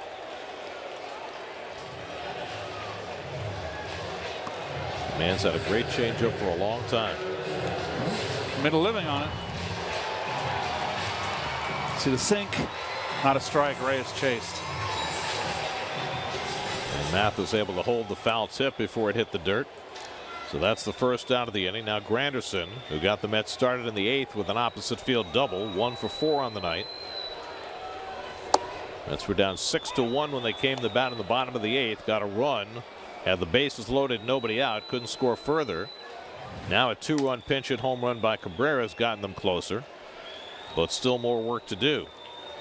Need another base runner. Kelly Johnson's on deck. And a fastball inside, a ball and a strike.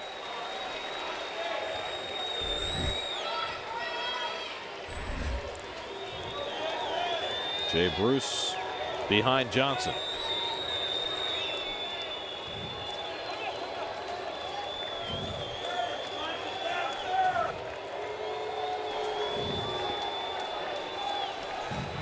Bruce looking for his first hit ever against Fernando Rodney, 0 for 7. And the fastball high, 2-1. Curtis has been much more selective in this series. He's drawn 5 walks. Something he did a lot last year and less this year. But he's got 4 hits and 9 at bats with those 5 walks, including 2 home runs. He hits this one out to left, but right at Francoeur for the second out. So that leaves the Mets down to their final out of the night. And Kelly Johnson will try and keep the Mets alive. Well, the Mets have fight. They don't lay down and die, and that is something that has been very much a signature of this team over the tenure of Terry Collins. Joey Johnson 1 for 4 tonight, had a base hit to left field his last time up. If he can get aboard, that would bring Jay Bruce to the plate as the tying run.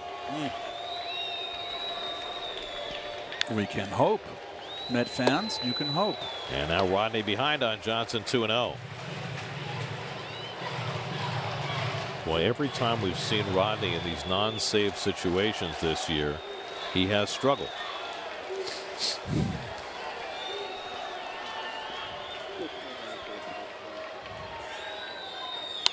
Fouled off, 2-1. Check out Mets blog for a new episode of Inside the Park with Steve Gelbs. This week, Steve talks to Mets beat writer James Wagner of the New York Times about the wild card and Kelly Johnson's offensive surge in August on Mets blog presented by Citi. 2-1 to Johnson. And Kelly takes a strike on the inside corner. Again, Rodney got that call on the inside black from Jordan Baker. Well, he's borderline. Let's see. Hey, it's close, and they gave it to the pitcher. It's not. It's fine. Leaves the Mets down to their final strike. And Johnson slugs one out to left, but Francoeur is right there. And the Marlins take this one and salvage the finale of the 4-game series. Just the Mets' third loss in their last 12 games. They go down fighting after Cabrera's 2-run pinch hit home run in the bottom of the ninth. But a third straight disappointing start for Jacob deGrom, and the Marlins win this game 6-4. Well, from the Marlins standpoint, a must-win. They came into this game behind the Mets. The Mets had pushed them back in the wild card 2 games, had a chance to shove them back 3. That would have been very bad, and plus getting swept. So now they're back to 2 games back in the hunt. They got to feel good about themselves. The Mets taking 3 out of 4 on the other end. They got to feel good about themselves too. Bring on the Nationals. Game summary presented by Tito's Handmade Vodka. Mets now 4 games over 500. Christian Yelich homering for the 3rd straight game, all to the opposite field. This one off Josh Smoker turned out to be the difference as the Marlins hang on to win it 6-4. New York Mets baseball on SNY is brought to you by National Car Rental. Go National, go like a pro. By Time Warner Cable. Enjoy all the things you love better with Time Warner Cable. Call 1-855-WANT-TWC today. By Empire City Casino, Manhattan's closest casino. Game on. By Astoria Bank. The difference is wanting to make a difference. Visit AstoriaBank.com. And by Geico. Over 75 years of savings and service. Final score tonight, the Marlins 6, the Mets 4. Tomorrow night, it's the Mets welcoming in the Nationals with Noah Syndergaard on the mound against A.J. Cole. Our coverage begins at 6 o'clock tomorrow night right here on SNY.